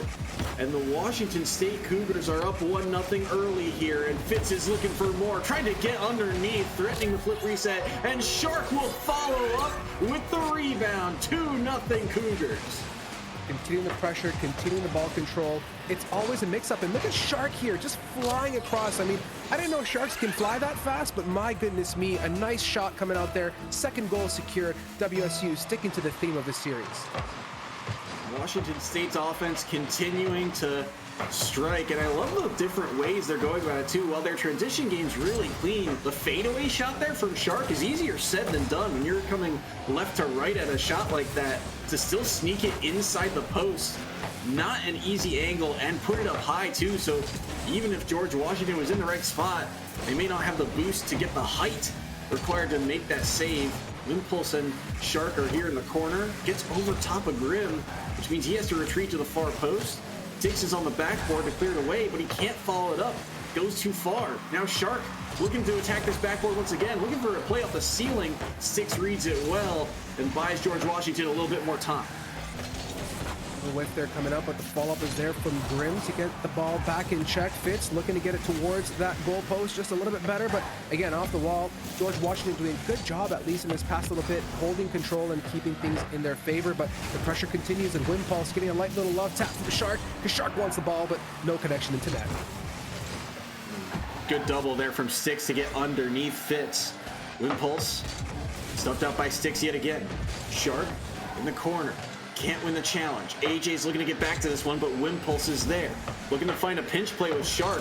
Stix doing everything in his power in this midfield on that sidewall to keep this ball in the red half, but Wimpulse is going to have a chance at it. AJ got the bump, but the rebound goes to Fitz, and it's 3-0 Washington State.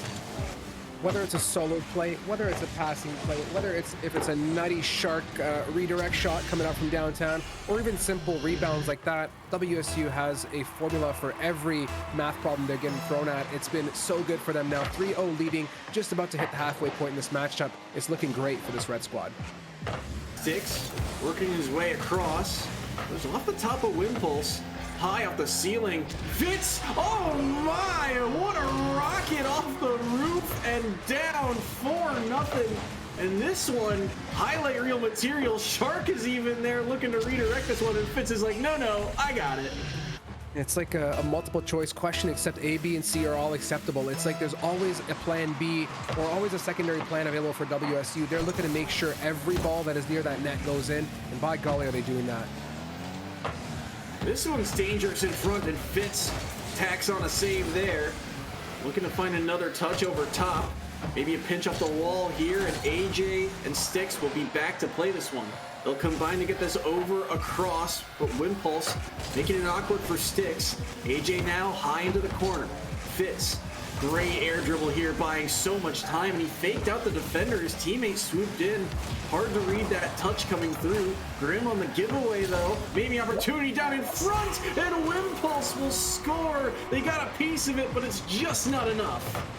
A lot of awkwardness and odd positioning, forcing GW into weird places. Like they're looking at the ball from angles that are almost darn near impossible to save, especially with the ferocity of the shots coming up from WSU.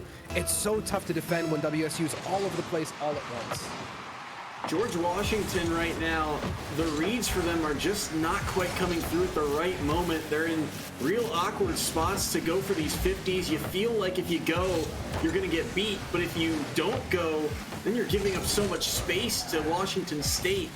And that decision, the longer you stall, the more dangerous the chance becomes. Styx able to make that save. Fitz looking across. Shark is there, got the corner boost, and what a shot here. Top shelf to make it 6-0 with 134. Pass from Fitz was so clean to set up this shot. Beyond clean. Like the part of me is like, well, Fitz could have taken that shot, but no, instead they look for the passing play like you mentioned, and it just continues to surmount this pressure. It's not a solo play for any of these team members whatsoever. They're looking to take this home together as a team, and is the goal on the board for GW? Yes, it is. AJ puts it in on that open net. Really good job, and happy to see them on the board. Punishing mistakes, it's one thing George Washington did well a couple seasons ago. And there, just a giveaway right down the middle of the field, and AJ reads the bounce, gets it underneath the crossbar, and there's one on the board with 1:28 remaining here in game number 3. All three members here attacking for Washington State, and they will score. Fitz will get a hat trick here. Reading the defensive bounce, their ability to read 50s is just so clean in this series. Just tidy stuff. I mean, they're looking to pack away this matchup as well with a notable lead, and it's sticking with the theme of what WSU's been all about, just looking to keep the pressure on and making this round count. Styx now up with that ball. Wimpulse, of course, is ready to halt that in its tracks and keep that pressure on for WSU. Wimpulse will drop this one into the blue half, launched back into the red corner. All of George Washington trying to move forward, but quick through the air are the Cougars, and they will strike from distance. Fitz goes coast to coast here to make it 8-1. Yeah, Fitz absolutely transatlantic, and you can see Fitz is up, but right beside his Shark just floating, looking for an opportunity, looking for a touch if need be, but not required now, getting that goal, that 8-1 lead surmounts. Just over a minute remaining. George Washington hoping they can get something a little bit more for the road here, and maybe off of that awkward flip from Fitz, but able to dive back in time was the defense. Now Fitz, good air dribble all the way through. Maybe a connection here with Shark late, but AJ denying any opportunity there. Styx waiting, able to make the save along the goal line as well. Great defensive effort from him. A Rule 1 partaking just outside the box. Fitz now off the ceiling, down in front. Styx, no contact, no follow-up till now, and it's Wimpulse to get on the board. A hat trick for them to make it 9-1. It's your nice setup, goes up big. Wimpulse reads that opportunity from downtown and just turns around to convert and make that count. On track for the double digits. WSU 27 on that clock. I mean, they're looking to beat records here in the series. Fantastic showing so far from Washington State. 23 seconds to wrap up this series sweep. Styx can't move this ball forward. George Washington, they'll go back to the drawing board for at least the end of this series and look to try and regroup in week 2. That ball actually might get through. Maybe a shot from Grim, but it's saved away at the last minute. And just everything not coming together for George Washington in week 1. Washington State walk away with the sweep. A notable and very convincing sweep at that. So what a performance, what a set of game. And look at the scores on the board. Fitz, absolutely monumental. Wimpulse and Shark bringing things up as well, all around. I mean, for second series of this evening, I am blown away about what that series was all about. WSU just left me in awe.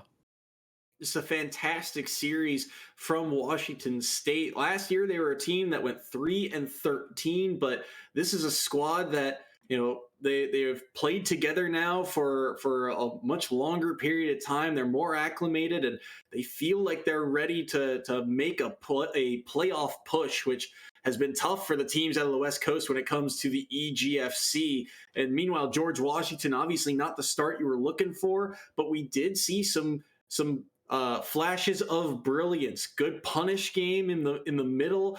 Good shots on goal. They're able to find some space between defenders and get some good shots. And Sticks in particular, I think, also had a solid series in this one. So we'll have to see if they can regroup in week 2. Yeah, on that note here, you're right. Week 2 is around the bend. We're just starting out. It feels like we've been here for all of like weeks now with how amazing this game was and this series has been so far. So patience now, easy does it. But alas, we're going to go ahead and take a quick break, come back with an interview with Wimpulse. So stay tuned and don't go too far.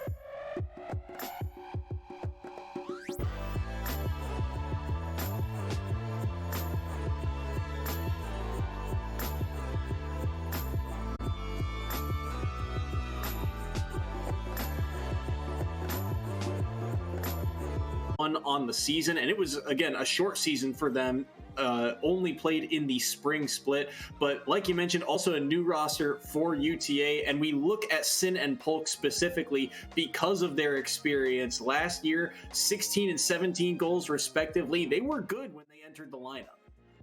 Exactly. They did not miss a beat. You're substituting for Nava, Samba, or Adverse, and if you can pick up those shoes, fill them in, and keep that Maverick galloping forward, it is very, very impressive stuff indeed. So I'd expect some high-flying acrobatics out of Sin and Polk today. And I'm also curious to see how they perform together, because they didn't play together too frequently. It was often just one of them subbing for Nava or Samba, but they've taken down top dogs with those players on the wings, right? There was a series I remember way back last year in the fall split. UTA played against Seton Hall, and Sin had to step in, but he got the job done when it mattered. And Seton Hall, season 4 defending champions, so UTA, they are the defending champs, but it's a very new roster, and they're trying to get things off on the right foot here, but it's a dangerous shot on the start, and a good save made out of the corner.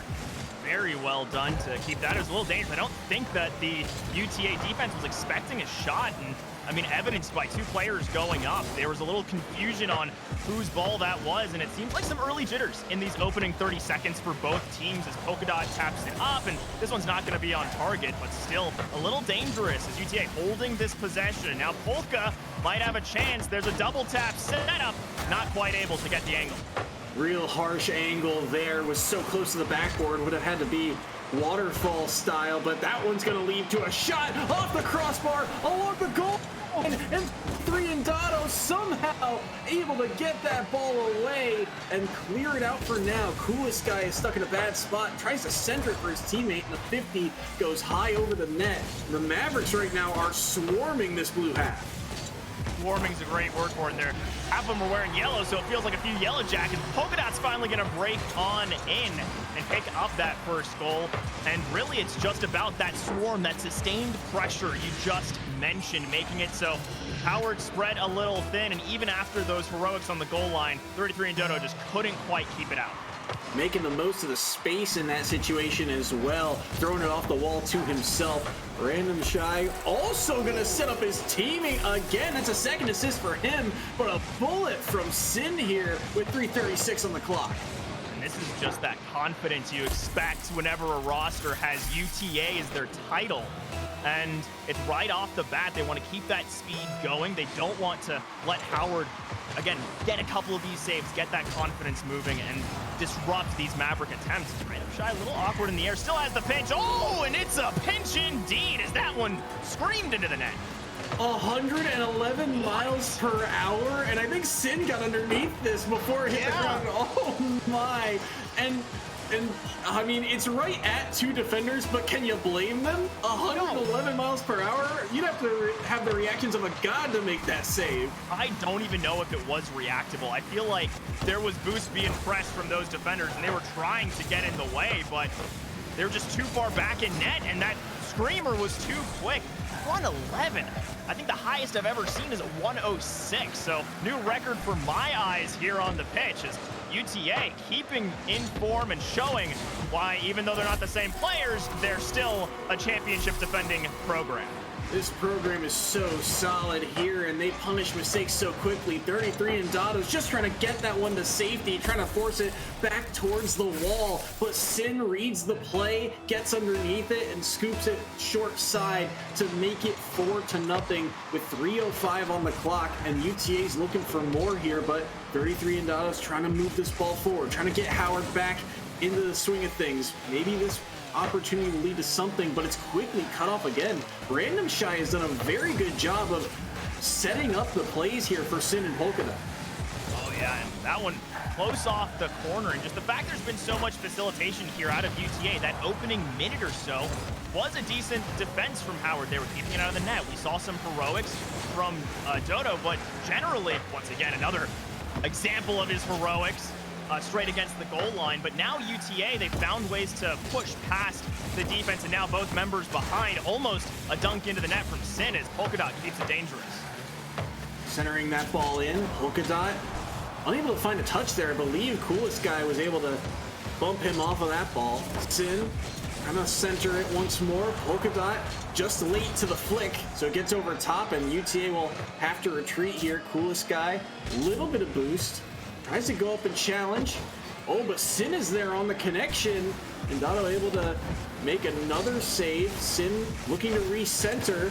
No touch comes through. Random Shy out wide looking for Sin short side, but it's just off target. Yeah, now that was a bit of shooting practice for UTA, just not quite able to get it all the way in. Couple times off the corner, once the bar, and one save indeed, and there's another from Dodo as a chance attempted and blocked once again. UTA, they keep sending options, and Dodo keeps finding answers, as that is, I want to say, his 4th or 5th save already. And that's another setup, another goal for UTA, but not for lack of trying from the Howard defense. Yeah, Donald, that was 5 saves for him, and he feels like he feels like Troy Polamalu running around just being the back line, making sure that nothing gets in. But the moment he's gone, UTA strikes. You feel like Howard, one of these other 2 players, has to step up and get their nose in front of the ball, but it's just so difficult the way UTA are playing. Yeah, it really is very difficult. Sometimes that's just what happens when you have a rough week 1 matchup. You never want to come in as one of the newest programs in the league up against the reigning champions. It's always going to be a very tough hill to climb, but what it does give you is experience against these very, very quick teams, these teams that have that aerial expertise, and you can start to read where these lines are coming from. And Howard's defense getting just a bit tighter, but that miss going to sting as Sin sinks number 6. Tough spot here. There was a launch shot from midfield that I believe Slicky Boy was able to make the save at, but he caused a double commit, and then he doesn't have boost to get back to that second follow-up shot. He's stuck at the post waiting to see where that angle's going to come from, and he can't get his nose on it, and that makes it 6-0 for UTA on the follow-up. Under a minute remaining here in game number 1. Sin on the bounce pass finds Random Shy and nearly able to cut that one back down, keeping this one up in the corner. And look how much time UTA just bought off of that sequence alone to keep this offensive pressure on. Polka Dot's got boost, trying to work his way through this corner, chips out awkwardly off the nose, and the follow-up shot is good from Sin. That's 5 goals for him here in game 1. Wow. individual performance for Sin, absolutely, but it's been a product of course, this entire UTA team splitting the Howard defense apart. Now again, 7 goals up. You want to see Howard get one more, get a little Brazil for that game number 1. But at this point, just a matter of letting that clock run down, giving yourself a fresh set of score. And right there, good beat from Slicky Boy, just showing that Howard can try and contest a few of these positions. And if UTA starts to get a little disrespectful, there's definitely some possible openings as the last few seconds go down. Coolest Guy blocked away, and UTA just gonna, I think, let this one drop after one final run. And that is a dominant first game for the reigning champs. Love to see it from a new squad, or at least relatively new. And for that question of, okay, well, how will they play if they've been subbing in for each other but not necessarily playing together on the main stage? Yeah, I think they've got it on lock. Sin, 5 goals on 12 shots too, an incredible stat line for him, and the Mavericks just kept the ball rolling. Yeah, and I think you have to also carry that over. When we're talking about experience on these 2 rosters, we're looking at Sin as one of the members who stepped up when the main squad needed him last year, and Indodo as being one of those core members from Howard last year. Both of them, one had 5 saves, one had 5 goals, and it's sort of a tale of the 2 lead members on each of these teams. I do also want to point out 4 assists from Random Shy, one of the newer members, wasn't on the team last year. Immediately stepping in and having that kind of an impact, it is hard to rack up assists in this league, right? There's so much emphasis on, oh, this player is the sniper, this player is their go-to shooter, or this player is their backline. But racking up those assists is very difficult. And for him to have 4 right off the bat, very, very noteworthy and very exciting to see. As he continues on. Right now, Coolest Guy waiting in the back with 47 boosts. He'll try and play this one off the corner. Up high, looking for Slicky Boy. The 2 will combine to get this one into the UTA half, but it's punched right back down in. And 33 and Dotto is going to get called out here. Random Shy towards the far post to strike first in game 2. Yeah, that's just a really unfortunate cut from 33. You're looking for an option, you need some boost, and you're expecting this to maybe go to the side, but you're last man back in that spot, and you're going to see that shot come through every single time for UTA. But I did like some of what I was seeing out of Howard, their attempts to try and move this ball up the pitch, playing a little tighter, but also trusting each other to get a couple of these touches and showing that that ability, and also the willingness to take the Mavericks on the goal line. I think we saw Coolest stepping up, and he was able to make that goal line save earlier.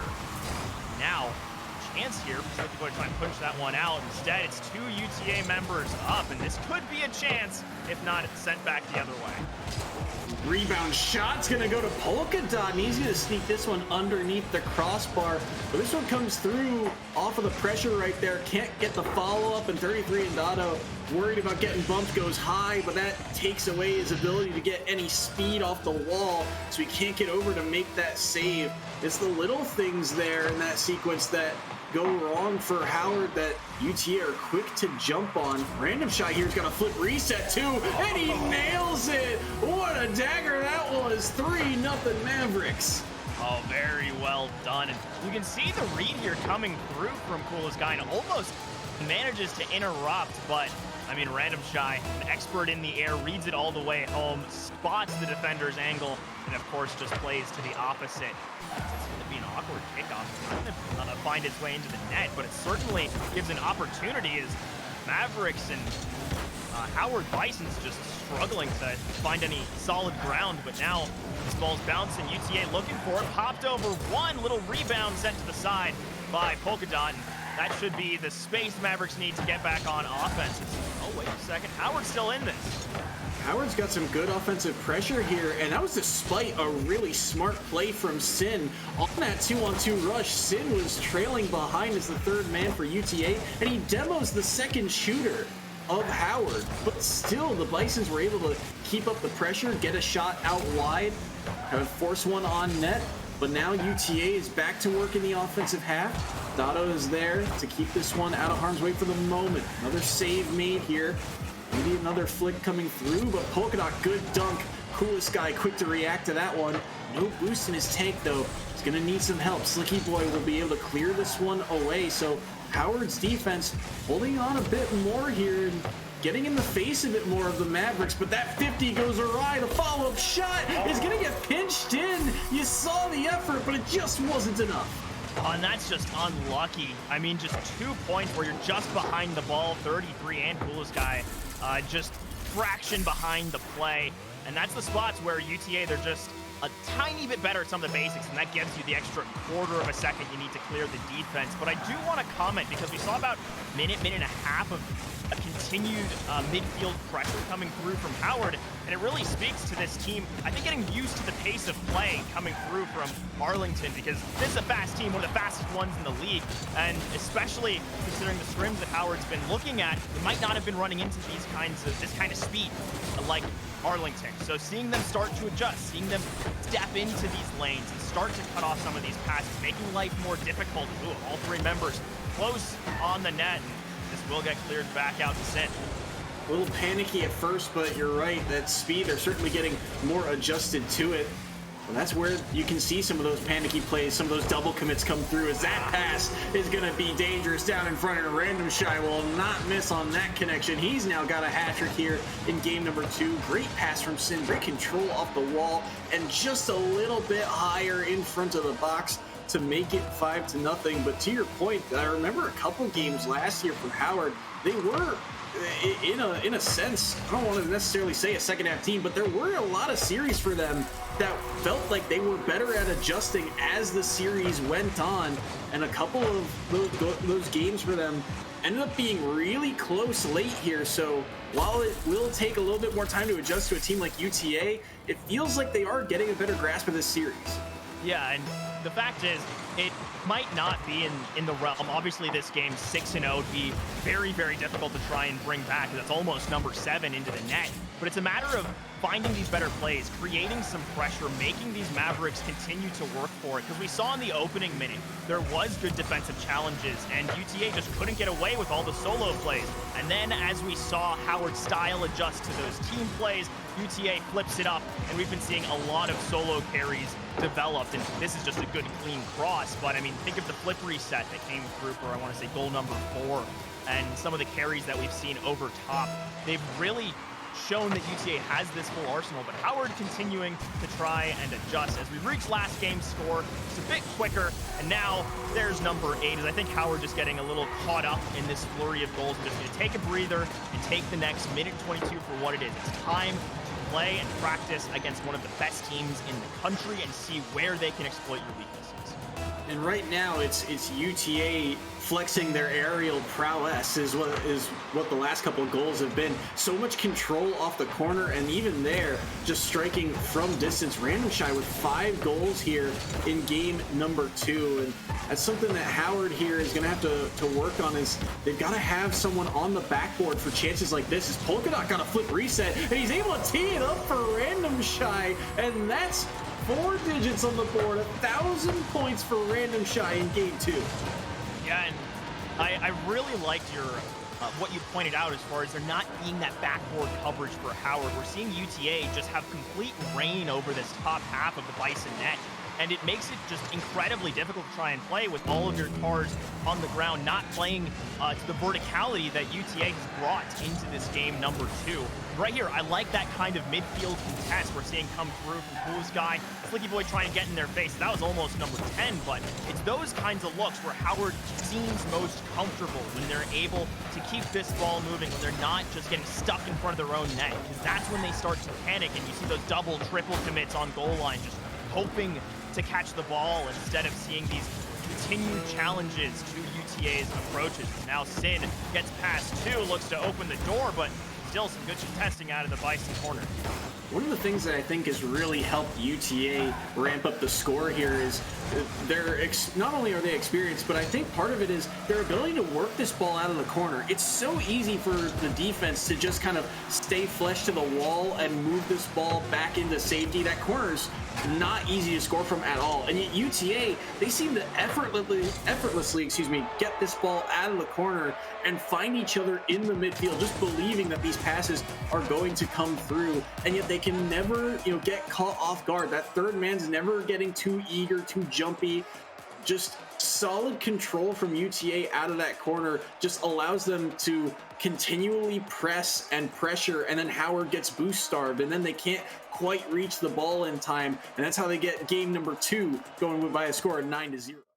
Yeah, very commanding game. And something we didn't talk about much during that game is the impact of being stuck in your own half, right? Getting starved, seeing those moments that Howard was just stuck on the goal line, unable to have any sort of momentum. Their corners were just obliterated from line after line of UTA members stealing it away. And maybe that's a space that Howard can try and create some space for themselves. Instead of keeping 3 members right around the net, send one to look for some disruption. Have someone interrupt that second man who's going to receive the cross from the corner, because that's how UTA's been getting so much work done, is these effective crosses. So try taking out number 2, and maybe that creates the space for at least a goal to come through and some better defense for Howard.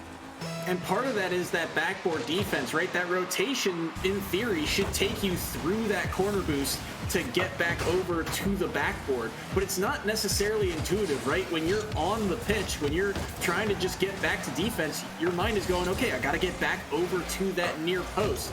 But a lot of times against UTA, you want to go to that backboard instead so that you can, be aware of where that air dribble is coming from, especially since a lot of these air dribbles for UTA are coming around midfield with distance and power. So something for Howard to look forward to as this game continues on. 30 seconds in, Polka Dot's going to have to play this one towards safety, but it's dumped right back in. Maybe a chance here for the Bison, short side, but save made. Random Shy, smart 50 there. That was going to be a hard ball to muscle out. Oh, that was a very, very close one. An uncharacteristic miss coming out of Sin on the side. That gave Bison a real chance, a real good, decent look at the net. And now we're seeing them just starting to get in the Mavericks' faces, and I like this. Getting aggressive, not letting them be as comfortable. But you've got to make sure you've still got these lanes checked out, as that's almost a double from midfield. That pinched out to midfield as well. Sin to keep it in. Polka Dot is there. Does he have a second touch here towards the wall? No boost remaining. Dotto will get this ball over top of 2. Won't be able to pick up the corner boost, but he's looking to threaten down in front. Random Shy with a huge goal line save. The Bisons, they are the ones right now getting some great opportunities. Sin trying to play the mind game, and he'll get it off the pinch. 1-0 UTA. Oh, and this is just dirty from Sin. He sees that where Dodo's coming from, places himself on the right side, slams that dunk all the way home, and minute and a half this time held scoreless.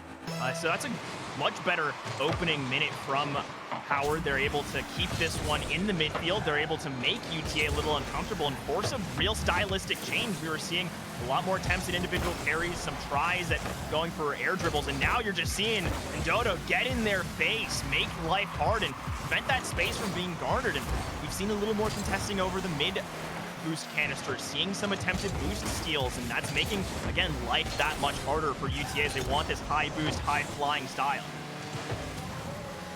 One nearly redirected, but will be dumped right back in by 33. Polka Dot moves this ball forward, cut off once more. Random Shy now through the corner. Howard doing a good job of keeping this ball in the yellow half, and look at the way their defense is kind of positioned around midfield, recognizing that, hey, if you are going to clear this ball out, you have to air dribble it all the way. There's no passing lanes available now. Otto and company will be able to get this one out of the blue box. The Polka Dot in an odd spot, and that's a giveaway, but the bump means no follow-up will come through. And Goddard's a little close there. I think if you're a couple paces back, you have the space to actually boost into that ball, punch it forward. Instead, it's going to be a continued UTA possession. Sin just trying to bounce it off the side, and there's some actual internal contact. I think Polka Dot not realizing where his teammate was, and the two of them trying to look for the same ball. Built a little miscommunication, but this is a decent look, still sent away. We're still held to just a 1-0 game as Random Shy forced to make a save. An odd situation there for Random Shy, but they'll be able to get that ball away for the moment. 33 chasing after this one. Gets it up high. Trying to come off the ceiling here, but Polka Dot and company will deny that opportunity. Slicky Boy high off the wall. Polka Dot on the backboard. Able to keep that one down in front. Cleared away from him, and UTA, they do have a 1-goal lead, so they can afford to play a bit slower, but this defense is really kind of struggling to move this ball out until this very moment. Down in front, Random Shy, waiting, playing patient, gets a good 50, but it will be cleared away. Howard doing a good job of keeping this one close. Yeah, it definitely feels like UTA is trying to play a little bit more reactive, and that's resulting in some miscommunication. They're not playing with as much instinct and just trying to move this ball around as we saw in the last couple of games. And I think that's been a real key to Howard as they've disrupted. They've got a chance and almost there. And once again, the mind game's played and a goal saved. Howard knocking on the Maverick door. Oh, Slicky Boy's gonna want that one back. Tried to play the fake instead, but left the ball alone and it was saved away. And then the follow-up shot, I believe it was Coolest Guy, just tried to dive in, and I think he just thought about it too much. Defender in his face, and now maybe a fake coming through for Random Shy here with 30 seconds left. Trying to play this one off the corner, gets over top of two. Coolest Guy is there, and I believe he got a piece of that clear as well. But Sin now picks up the mid boost and is trying to march forward off his air dribble, over top of one. Fake on the second one. A bump comes through and it gets to the back wall, but Dotto clears it away. Short time remaining here in game 3. Well, there's a real chance. 5 seconds to go. With that clear, it seems like Sin has wrapped up the series, and this might be one final cross, one final UTA goal, as that's a 2-0 for this game 3, but a 3-0 sweep for the Mavericks with their new roster as they're undefeated as reigning champs. Fantastic series from UTA. They get the brooms out here in week 1. And I gotta give it to Random Shy, new to this roster, but what a series he had. Game 1 getting all those assists, game 2 getting over 1,000 points on the scoreboard, and game number 3 getting the MVP. A fantastic series from the newest face of the defending champs. Yeah, and love to see that teams like UTA with these storied histories in college Rocket League are continuing to have that next generation of talent, that it isn't just a core roster and then it falls apart and your program starts to suffer. But no, there's been continued development, continued work to make sure that this team stays so strong, and it shows that work's paid off so far. And I think there's going to be a few more teams scared to see the Mavericks in their opposition. Yeah, they're going to be a scary team moving forward. Should be interesting to see how Howard develops as well, because there were certainly moments and glimpses there throughout that series. 33 and Dotto felt like they were doing a lot that series, but you saw, Coolest Guy had a couple of big clears and big saves. Slicky Boy was able to put some offensive pressure on, so there is a lot of upside to the Bisons, just couldn't come through this week. Yeah, very, very close. And I think this is going to be a team to watch around the middle of the pack as they continue to develop, as we're going to look for an interview and try and take a quick break, as we'll be right back with more EGFC.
Hello, everyone, and welcome back to the EGFC. After the 3-0 series sweep from UTA, we are joined by Sin. Sin, how's it going?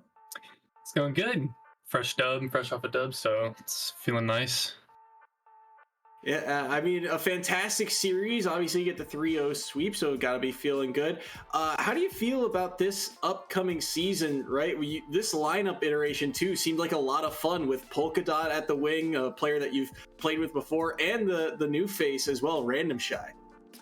Yeah, I'm pretty excited about it. It's a whole new roster, so me and Polk have obviously played before, so we have a bit of a synergy together, and then Random Shy to really round us all out. It's feeling good so far. So yeah, and coming into this season, you guys are the reigning champs of EGFC from season 4 as far as UTA, and now do you guys feel any pressure coming into this season with some new faces, a lot of high-level talent coming into the league? Do you feel like you're just going to run it back once again straight, not going to lose a single series, or do you think you might have some hiccups along the way?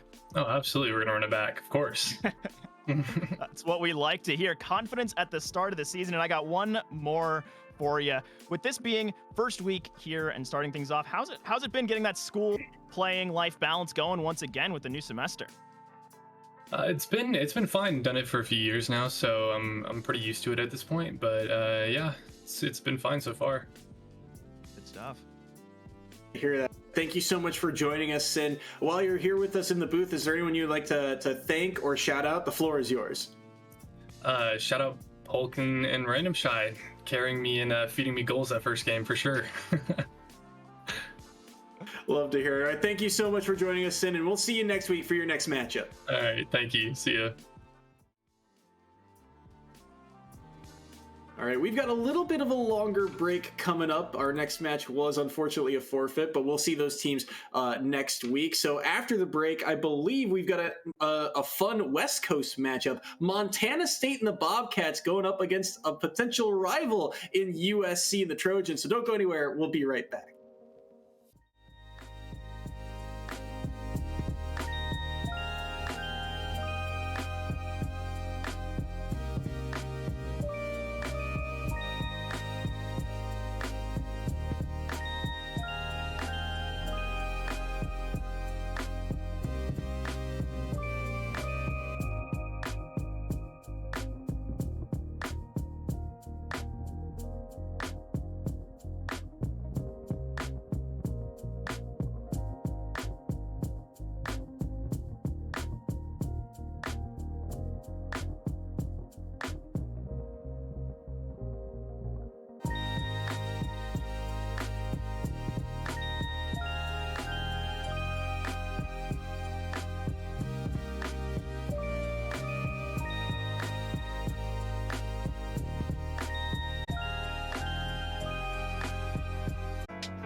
Hello everyone and welcome back to the EGFC, a West Coast battle here between the University of Southern California and the University of Montana State. Should be a fun one. J-Turbo, we've been looking forward to this one because these two teams, there's a lot to look forward to and a lot of high prospects on these squads.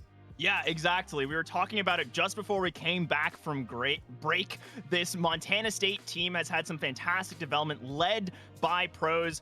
And the fact is that this is a team which, under his leadership, has really stepped up, gotten those team plays together. We've seen so much development out of this club as they've continued to get more support and establishment. Chef and Ham as well, continuing from that same roster last year. They really struggled, only picked up a couple wins, but they also had a really difficult schedule. They were up against #1 Cincinnati, champions UTA twice in 3 weeks. I mean, that's just not something that's going to give you a really comfortable outlook on your first season, but this is a team that has taken time to practice. They're stepping up. I think they're going to be really strong as we've got VTR, Wiz, and Vista on the other side. USC is also a team to look at because this was a squad that last year ended up going 7-9, making the league championship playoffs, but going 0-3 in pool play. But they were in a brutal pool. NAU, Cincinnati, and Montana in that group stage, which is a tough draw for a team that had just entered the EGF.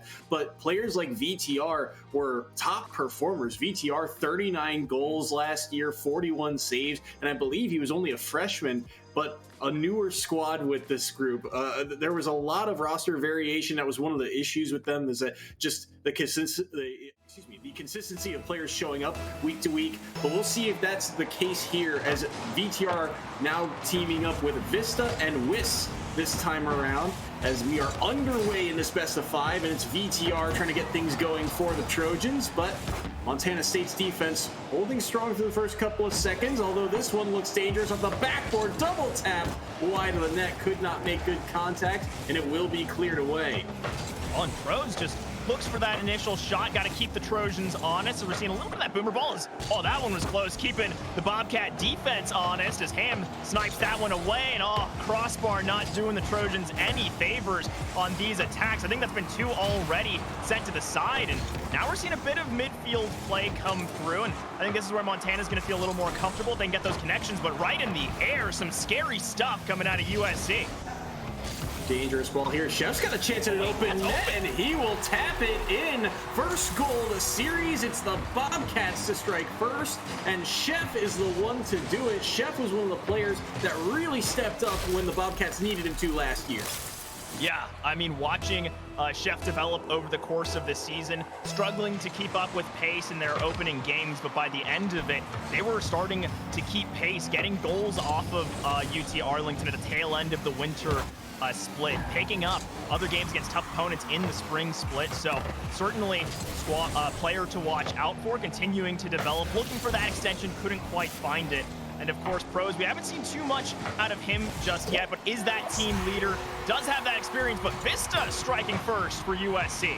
Yeah, this one, an odd play here. Tough shot off the corner, just trying to clear that one out. Goes right down the middle, though, and Vista is quick to get there. Just barely beats that last defender and taps it in to make it a tie game at 1 apiece. USC, they played the full season last year. Last year was their first full season in the EGFC, but they really showed some promise. Their opening day matchup was against UTA, and they took a game off of them in a very close matchup, and that wasn't any UTA squad. That was the adverse Samba duo that they were going up against. So VTR looking to try and steamroll this experience here, but not able to get there. Oh, now he is off of the backboard, off the post and in. VTR on the dunk here, able to turn so quickly thanks to WIS. Yeah, and Chef just a little behind the play. Pros taking a really extended attack back, just unable to keep that momentum moving forward. And after giving up that first goal, Trojans have lots of confidence. They're connecting a little bit more, but this MSU team can get scrappy, and we're seeing some of those connections out of Pros. Just need that finish. Not quite there, but the danger very, very real for USC. The extension just a little bit off here. Pros should have this one. Good save by him. Clicked back into the corner. Demo comes through from VTR, or this, and that one will be cleared away. Now that one over top, a high extension save there from Vista. Tried to counterattack, but won't be able to make good contact. Vista on the pop-up, should be saved away. Chef now marching forward. 80 boost in the tank, gets the kick up off the ramp as well. As we approach the halfway marker here, still a 1-goal game, and nearly another one. Feels like both teams are getting caught maybe a little bit too far forward, and this backline's got to be very careful. Yeah, this is getting scary for the Bobcats. Don't want to give away that insurance scoreline of 2 goals, making that just extra hill to climb, giving USC that extra space, especially as now we're in the second half of play. But right here, an opportunity for the Bobcats, awkward on the goal line. VTR got stuck and Chef delivers. And I want the players swooping through here. Ham goes through and doesn't make contact, and I think that froze Wisp behind the play, so he couldn't really go up. And all of a sudden, the shot comes through late, and he's got nothing in the tank to get over to it. So whether it was calculated or not, Bobcats will take it and tie this game up at 2 apiece. Yeah, I mean, they definitely had the setup. They put in the work to crash the net. It's an awkward back pass from Pros back to Chef, I believe. As Ham, I think, was just a little confused by that play initially. Pros, solid challenges in this midfield, and now Trojans have to watch out, make sure their rotations are tight on the way back, or this could get scary. As Ham delivers it right to the waiting wheels of VTR. Low boost, this is going to stay contested in the midfield. Dangerous play there. Vista on the block. Now maybe a chance for an air dribble. Chipped out wide. Pros looking to redirect. Centering ball. Shot is there. Shot off the post. Saved by Vista. Ham on the rebound. Cannot get that ball over. And the Trojans narrowly avoid a deficit. That one was so dangerous. But speaking of, Pros along the goal line. What a save, and the defense of both teams stepping up late in this game. Oh my word, coming out from Pros, just savior on the goal line. MSU's guardian angel right now as we get to the final 60 seconds of this game number 1, and it has been fantastic from both teams so far. Bit of a dunk to the side. This is still really awkward for Vista as everyone's crashing the ball, just unsure where this one's gonna end up, as Wiz denied once again, and now gonna try and set this one up for VTR, but I think both teams are a little scared, low on boost, and this could get risky. Vista will wait for Wiss's air dribble. Goes off of the corner of the ceiling and will be boomed away into the red corner. Ham will not make contact. Now Vista on the touch. Pros tacks on another save. Look at the handful of saves he's made in this game. Ham now sitting back, waiting. Does he have this touch across? He does not, and VTR is there to punish, and with 14 seconds left, the Trojans grab the lead. Oh, and that's just so unfortunate for Ham. I think the clock was really starting to call, and a little extra pressure rushing on that attempted defense. There's still 14 seconds for the Bobcats to take one final stab, but I know Ham's going to want that save back. Just a little panic in those final moments can be enough to shut down a team as Pros gets that full boost. Going to layer this one over to Chef as they've been strong all game, but that interrupt looks to be just enough. This one's popped up right in front of the Bobcat net, and the second this touches the ground, it will be the Trojans picking up game 1. Close game, though. USC able to capitalize on a late mistake from the Bobcats, and they take game 1 of the series, but it was awfully dangerous, even able to keep it up in 0 time. But the Trojans, look at that shot differential. USC piled on the shots, and yet Montana State, Chef with that brace, able to keep it close. Yeah, they are doing very, very well as a team to just keep it out of the net. I mean, it's Pros and Chef putting in the most work, but we saw some good moments from Ham, and what I'm really loving to see is the continued synergy and trust that we're seeing between Pros and Chef, because last year was a lot of solo play coming out of Pros, just having to step up, being that more mechanical player, former bubble player, now trying to build out this program at Montana State, and now you're seeing that development come through with some of these dribbles, with a few of these passing plays, and it shows a lot of potential, and it shows just the amount of talent coming through as USC had to sweat for that one. It really did. Chef with that 2 goals. Chef was a player who kind of joined the team a little bit later. There was mostly Ham got a lot of attention. Struck was in the lineup. Hawkeye, Sargent as well. But Chef, when he entered the lineup, he had an immediate impact. 14 goals last year in just a handful of games, and really stepped up in the postseason, helping on that run that Montana State went through with 4 wins in a row before the final week of the regular season when they played up against their in-state rival, the Montana Grizzlies. USC, I mean, already off to a good start getting that opening game, but I feel like they're going to be wanting more. With that number of shots to only put up 3 and only win by that slim margin, feels like this company's going to want to work on that shooting accuracy maybe a little bit more to try and see if they can make quick work of this series. Yeah, I mean, I think for the Trojans, they definitely want to try and carry this forward as quickly as possible, keep that momentum rolling. But I think that's also going to require getting Wiz a little bit more involved. I think we saw a lot of Vista, we saw a lot of VTR, but didn't see all that much of Wiz. And it doesn't necessarily have to be contact. It doesn't have to be these high-flying plays. It can be getting in the back line, playing lead player, and disrupting your opponent's defenses. I think that could lead the way when there were so many shots. There was a lot of backboard play that was just off as well for USC. And so I think those are going to be the points that they look towards. And for Montana State, I think in the same vein, Ham pretty quiet as well that last game. Seeing a bit more of a disruptor role, I think could be really, really good for the team. You'll have to see who can step up here as we get ready for game number 2. USC, obviously, a squad to keep your eye on, as it's 2 new players paired up with VTR. And like you mentioned, Vista seemed like they were getting a lot of good touches. VTR was a star for this team last year, just consistently putting up good numbers and helping USC make their postseason run into the conference championships as well. This American Conference was so tightly compact until you reached, UTA, who was the big dog of the conference. But outside of them, it was tight competition for that second place teams. These 2 were right up there battling for it. And so they know each other pretty well. It's going to be up to, I think, like you mentioned, the depth of the roster. Players like Vista, Wiss, Chef, Ham to be the difference makers in this series. Yeah, because we've already seen pros, VTR, they've got the stock. These are very talented collegiate players that, when given the right space, they can just work absolute wonders. We're already seeing Chef go for those initial interruptions. We're seeing Ham get a little faster, a little more aggressive, and I like this approach for Montana, getting everyone involved, playing tight, and trusting each other. That's what's going to work best for a team that has continued to build around itself. 30 seconds in, Montana State, good time of possession so far. They'll leave this one off the wall, though. Ham turning back, and Vista there to collapse on it. And they find something out of the corner. It's dangerous down in front, and it's VTR to strike just a few seconds into the match, and it's the Trojans taking the lead in game 2. Yeah, and that's a missed touch from Pros.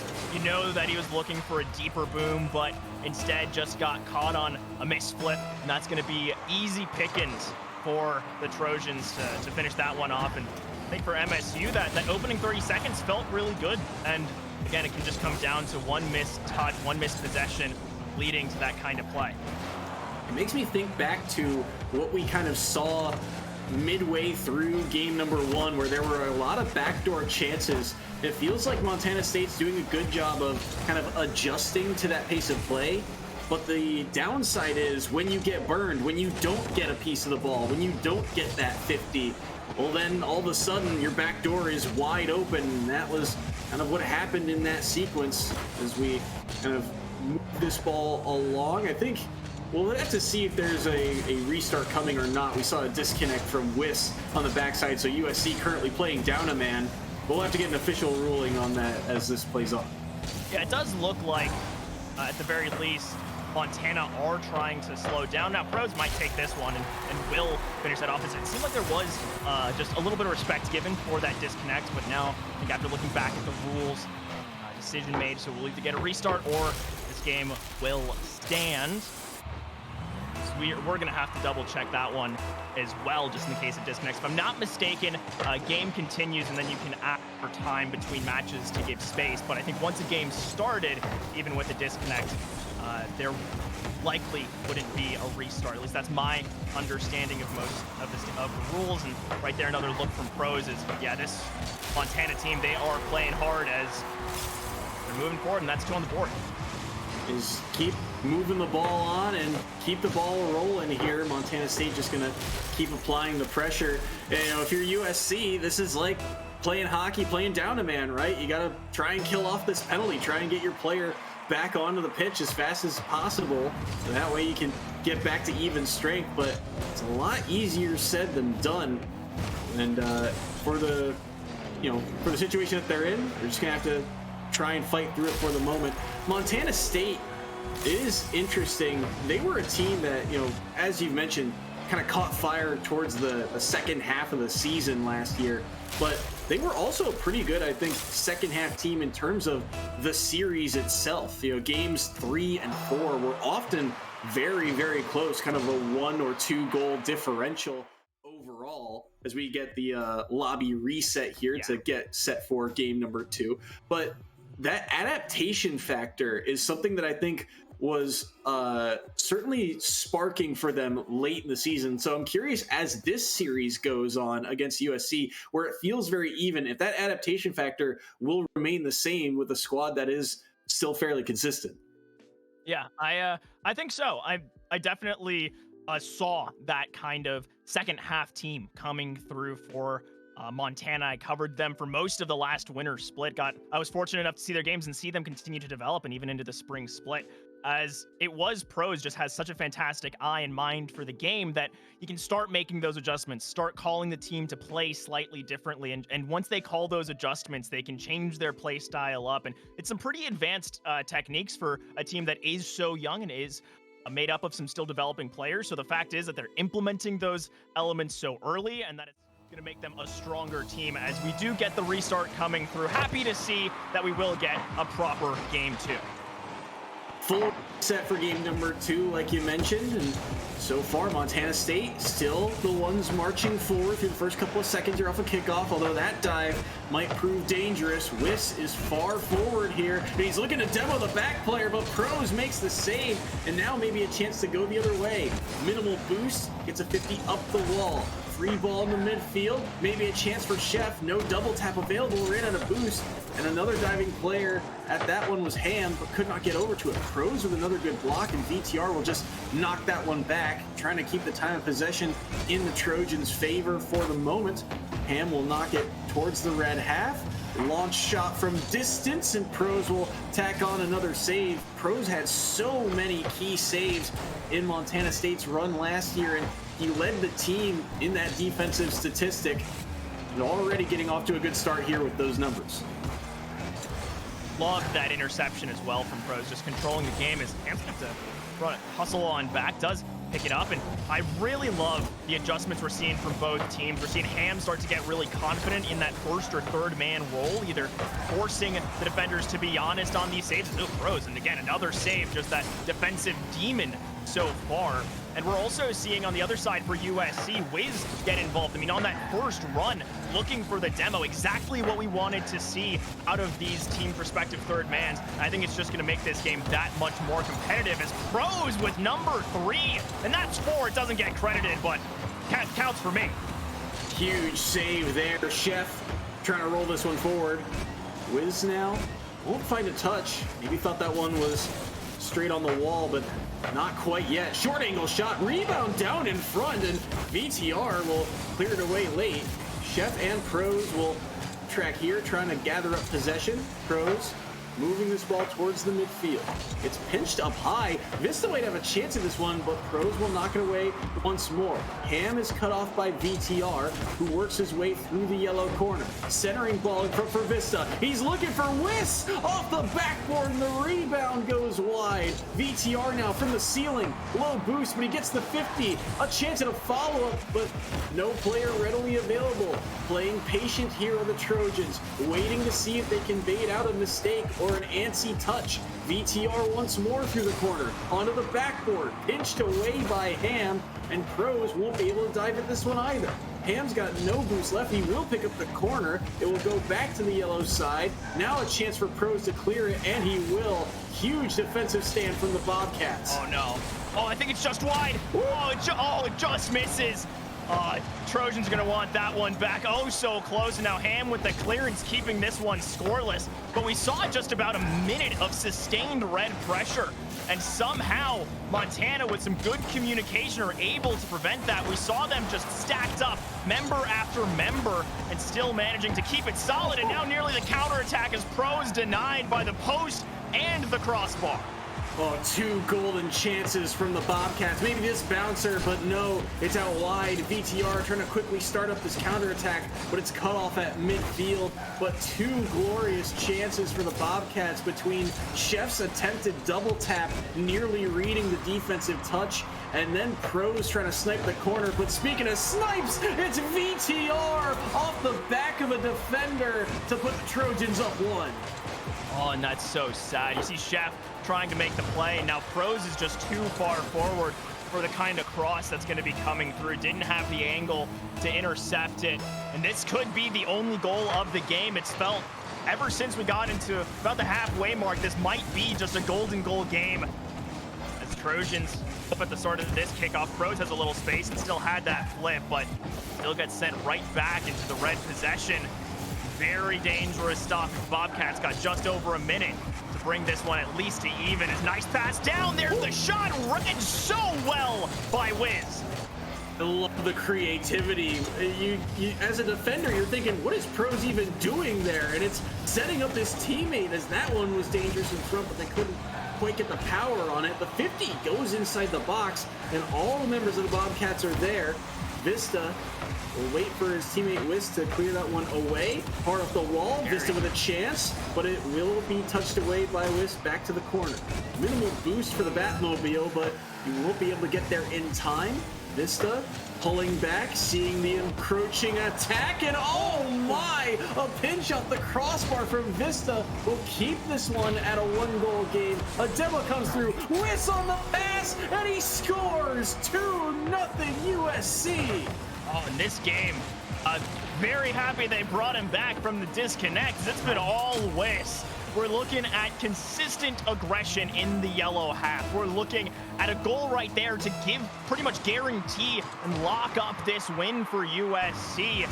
And Wiz has been taking aggressive challenges, facilitating plays. I mean, set up the cross for their first goal as a few seconds to go. Bobcats taking one final stab. Chef's gonna take a pinch attempt. It gets sent back to him. This is gonna bounce on down. Second this touches the ground or finds the back of the Bobcat net. That will be it. As USC show it wasn't a fluke in game 1, and it's tight again, but still, it's the Trojans up 2-0 in the score and in the series. See, on to match point, and Wiz, the player we said needed to step up, absolutely did. MVP performance here in game number 2, a goal, assist, 2 saves on top of that. But I honestly, you look at the scoreboard and it sticks out immediately. 5-5-5, 15 shots, and well spread out between the Trojans offense. Yeah, showing just so much balance on the roster as they got comfortable, and it was still really, really close. And a lot of those shots, I will say, were off the post. There were plenty of saves coming in, but it was a very, very hard-fought game from the Trojans. They absolutely earned this one. But for Montana, I think there were a couple moments where they could have gotten one back. I think that beautiful drop pass from Pros was one. I think there was another shot opportunity where Ham looks for an extension on the play, should have just gone for the defender in net. And that might have been how they tie things up. And Vista starting off strong in the first 6 seconds, as that's Trojan first goal in game 3. Yeah, Chef just a little bit late to this one off a kickoff, and the third defender not back for the side of Montana State, maybe expecting that 50 to go a little bit better, but Chef pulled off it instead, and that opens the door for that opening goal 6 seconds into the match, and the Trojans are back on top. Pros to kick that one out to the corner. Minimal boost in his tank, so Vista will win the challenge in front, but it will be cleared away. And it feels like for Montana State, they had good offensive opportunities, but they are few and far between. That being said, the opportunities they get feels like they're A+ grade. They are high quality and very dangerous. If they're able to bury those, it's a very different series entering this game. Yeah, absolutely. I think so. It's been so close. And even though we're in a 2-0 series, even though we saw Montana State be scoreless last game, not at all reflective of what we've seen so far. Two very evenly matched teams that were each surging near the end of last season, showing that they're going to be tough opponents throughout this season, as two back-to-back crossbar shots, and Ham saves the final one that was on target, as that's definitely one the Trojans would have wanted back, as Montana gear up for a counterattack, and instead it's sent right back the other way, as that's dangerous again. Vista on the shot, Ham tries to save it, Rose gets it out, and we are somehow still at an 0-1 game. Oh, my mercy, how does he keep that one out of the net? Counterattack, Chef inside the box, the Bobcats steal one back out of nowhere. Two missed shots, a heroic save, and the counterattack as USC used all their boost on that attempt, and it comes back to bite them. Montana saying, we're still in this. And now all the momentum you feel like is on Montana State's side after goal line saves like that, and then you get one right back. They're feeling good, they're feeling confident, but they've got to be careful here. That's a double commit down in front, kicked out wide, but it's still dangerous. That's a shooting lane for Wiss, save made by Pros. Chef is here to play this ball, and he gets it over top of one defender. Now Wiss, from the red corner, goes underneath Chef, and Pros with no boost will just have to back away. Launches it into the sky. VTR is there, but the intercept is there from Ham. Off the backboard once more, and VTR, what a clutch touch that was. Chef will keep it in the red half, but it is back and forth once again between these two teams. And with how these teams are structured right now, this is the scariest game of boomer ball I've ever seen, where it seems just one missed touch. It's always the third man somehow saving the ball at midfield for both of these teams, as now Ham taking a chance, looking for the backboard, instead shut down on the side. Wiz with the clearance, and oh, Pros is awkward here as VTR pops this one up. Should be an easy save, but still, doesn't feel like anything can be taken for granted in this game, as that's a boost steal. This is dangerous, shooting lane, Wiz just wide. Montana State's got to be very careful here. Pros wants to get involved in the offense, but he's often third man back, being that backline, making sure that USC doesn't get a backdoor goal, but he's got no boosts. He's getting stolen from time and time again. Now maybe something off the boards, way across, and Ham is there to receive. Gets by one, flick over top of another. Trying to cut that one back is Pros. A second touchdown in front, but Vista will pull that ball away. VTR did not get the mid boost. We'll still have a chance at this one, unless Chef gets in front of it. High off the backboard. VTR, no, it's Wiss with a chance. Chef now looking for VTR. Cannot do it, and Pros will clear the ball. This is where you get scary. Pros has that really quick counterattack speed, still has a flip, still has a shot, and that's going to be a Montana State lead. Oh boy, Pros found his opportunity and made the most of it. Holds that flip for so long, like you mentioned, and it's a weird outside angle. If you're on the backboard there as USC, you don't really know where that post is because you've got ball cam turned on. Another huge save here off a kickoff from Vista. But what a key moment from Pros to get Montana State into their first lead of this series. Could extend in just a second as VTR will take that one away. The boostless Chef unable to cook on the goal line, as now Pros going to be first player forward. Now this awkward bounce, VTR is not in position for it. Chef gets the continuation, and that's just barely saved away. What a dart of a shot that was. Destined for the corner, and somehow they are able to dive back and make that save. But with a minute remaining, Montana State has really stepped up the pressure here. Pros now launches this ball towards the backboard. Vista has to respond to it. Wiss is waiting for him, and along with VTR, Ham is looking for the double tap. That's a couple times that Ham has been able to launch that one at the backboard, and that defense is not careful. He's going to get a double touch opportunity. Chef may be here with a chance, but it's swept away by Wiss. Now over top of Ham, and Pros with boost will corral this ball, but short time remaining here for the USC Trojans. Yeah, very, very difficult as they go into their last 12 seconds, and it's Chef on the offensive. As Pros off to the side, boost gets stolen away. They're just corralling this in the red half, and now there's no real chance to bring this the other way. It's just gonna bounce in the corner. We've still got life. There's still a chance for USC as the Bobcats break it down and bring back their first win and try to march this reverse sweep forward. First time for the two of us that we'll see something other than a game 3. Montana State, they get one back and a huge series, but credit to the defense of Montana State. Those 2 goal line saves were massive as they got just a 1-goal victory here, and that completely changed the momentum of the game. Yes, I mean, Pros absolutely has to be commended for those saves on the goal line. That one moment where we saw shot after shot just wide from USC, that one's gonna hurt, and I think that play going the other direction is what really knocked the wind out of the Trojan sails, and now they're gonna have to try and find a way to get back out onto the Aegean, because right now they're trying to reset, they're trying to refuel, but Montana, these Bobcats, they're gonna be scared. Ball immediately into the red half right off the bat here in game number 4. VTR is up. Ham now going the wrong way and nearly played the ball. Pros with a shot high at the backboard, kicks down. Vista makes the save. Pros is looking for the short angle shot, and he's got it. Montana State grabbed the lead. And that's just the confidence coming through, and I've loved seeing Ham just come to life through this series. Was little awkward, wasn't super confident in game 1. Game 2, we see a little bit more of that aggression come through, and then game 3, we're seeing him look for these backboard double taps, forcing these defensive options, and right there, crashing the net, creating the space for Pros. And even if you're not making contact on every single approach, your opponents have to respect every single approach, and it makes this game so much harder for USC to play. As Pros accidentally, I think, taps it away from Ham, but should still be playable as Chef comes over top, and now Ham might be able to slink this one past VTR, and instead it's actually just going to be the walk on in as Wiz, excuse me, I got tricked by Wiz swapping off the Batmobile.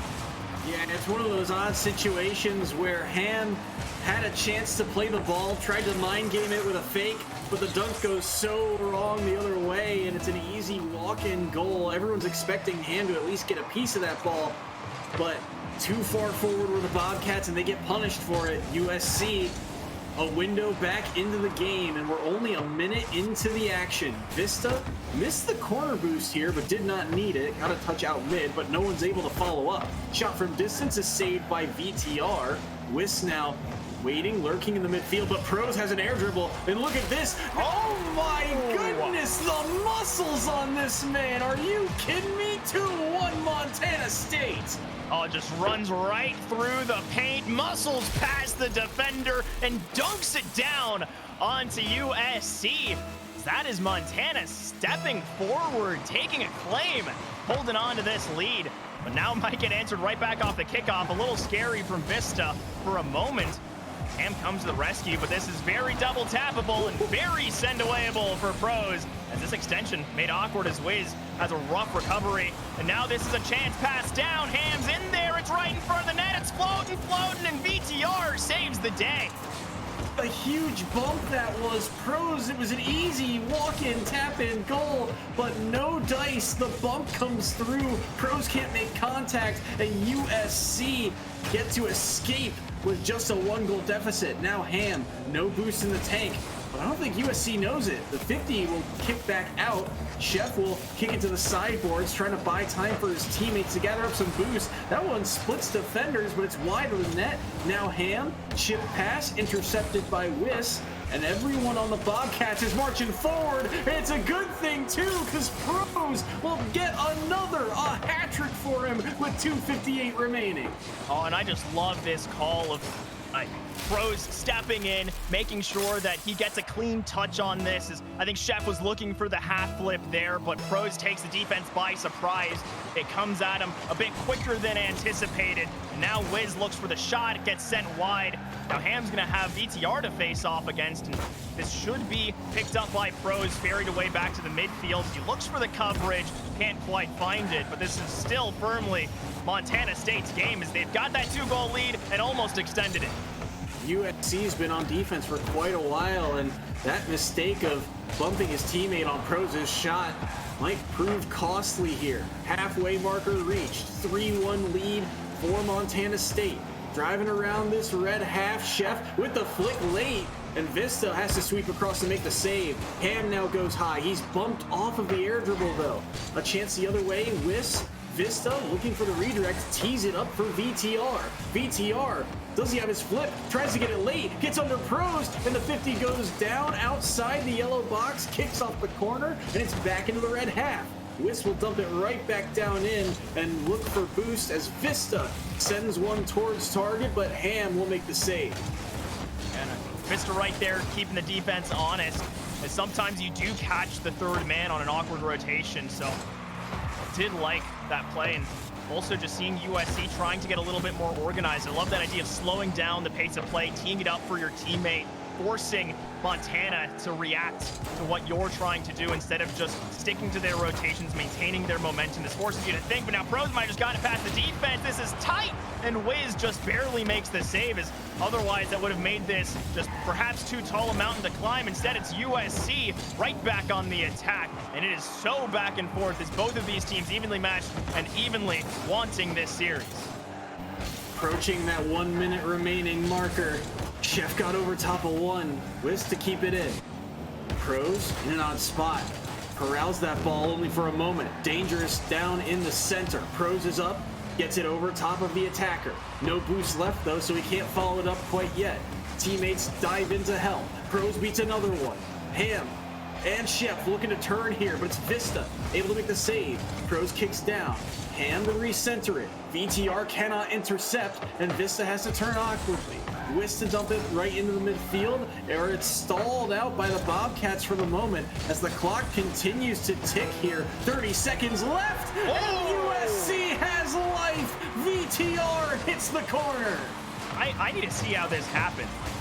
Okay, so Ham slows it down. Oh yeah, Pros looking for the crossover, and VTR just manages to stuff it right into the net. And it's at 45 after the bouncing around, but that looked a little bit more like a 90-95 kind of pinch to me, as that's just undefendable once it gets sent out. Now this is real scary. It's hanging in front of the net, and Ham just keeps Montana State alive, as that would have been just heartbreak to see that 2-goal lead go down in just 20 seconds. As 15 to go, Montana might have a chance at the backboard. They have to get going though. This pinch kicks out to the mid. Vista gets over top of one. It's just Pros in a 3v1. Makes the save. The rebound. VTR. Pros gets back, and the ball will touch the ground. And we're going to game and to wrap up week one.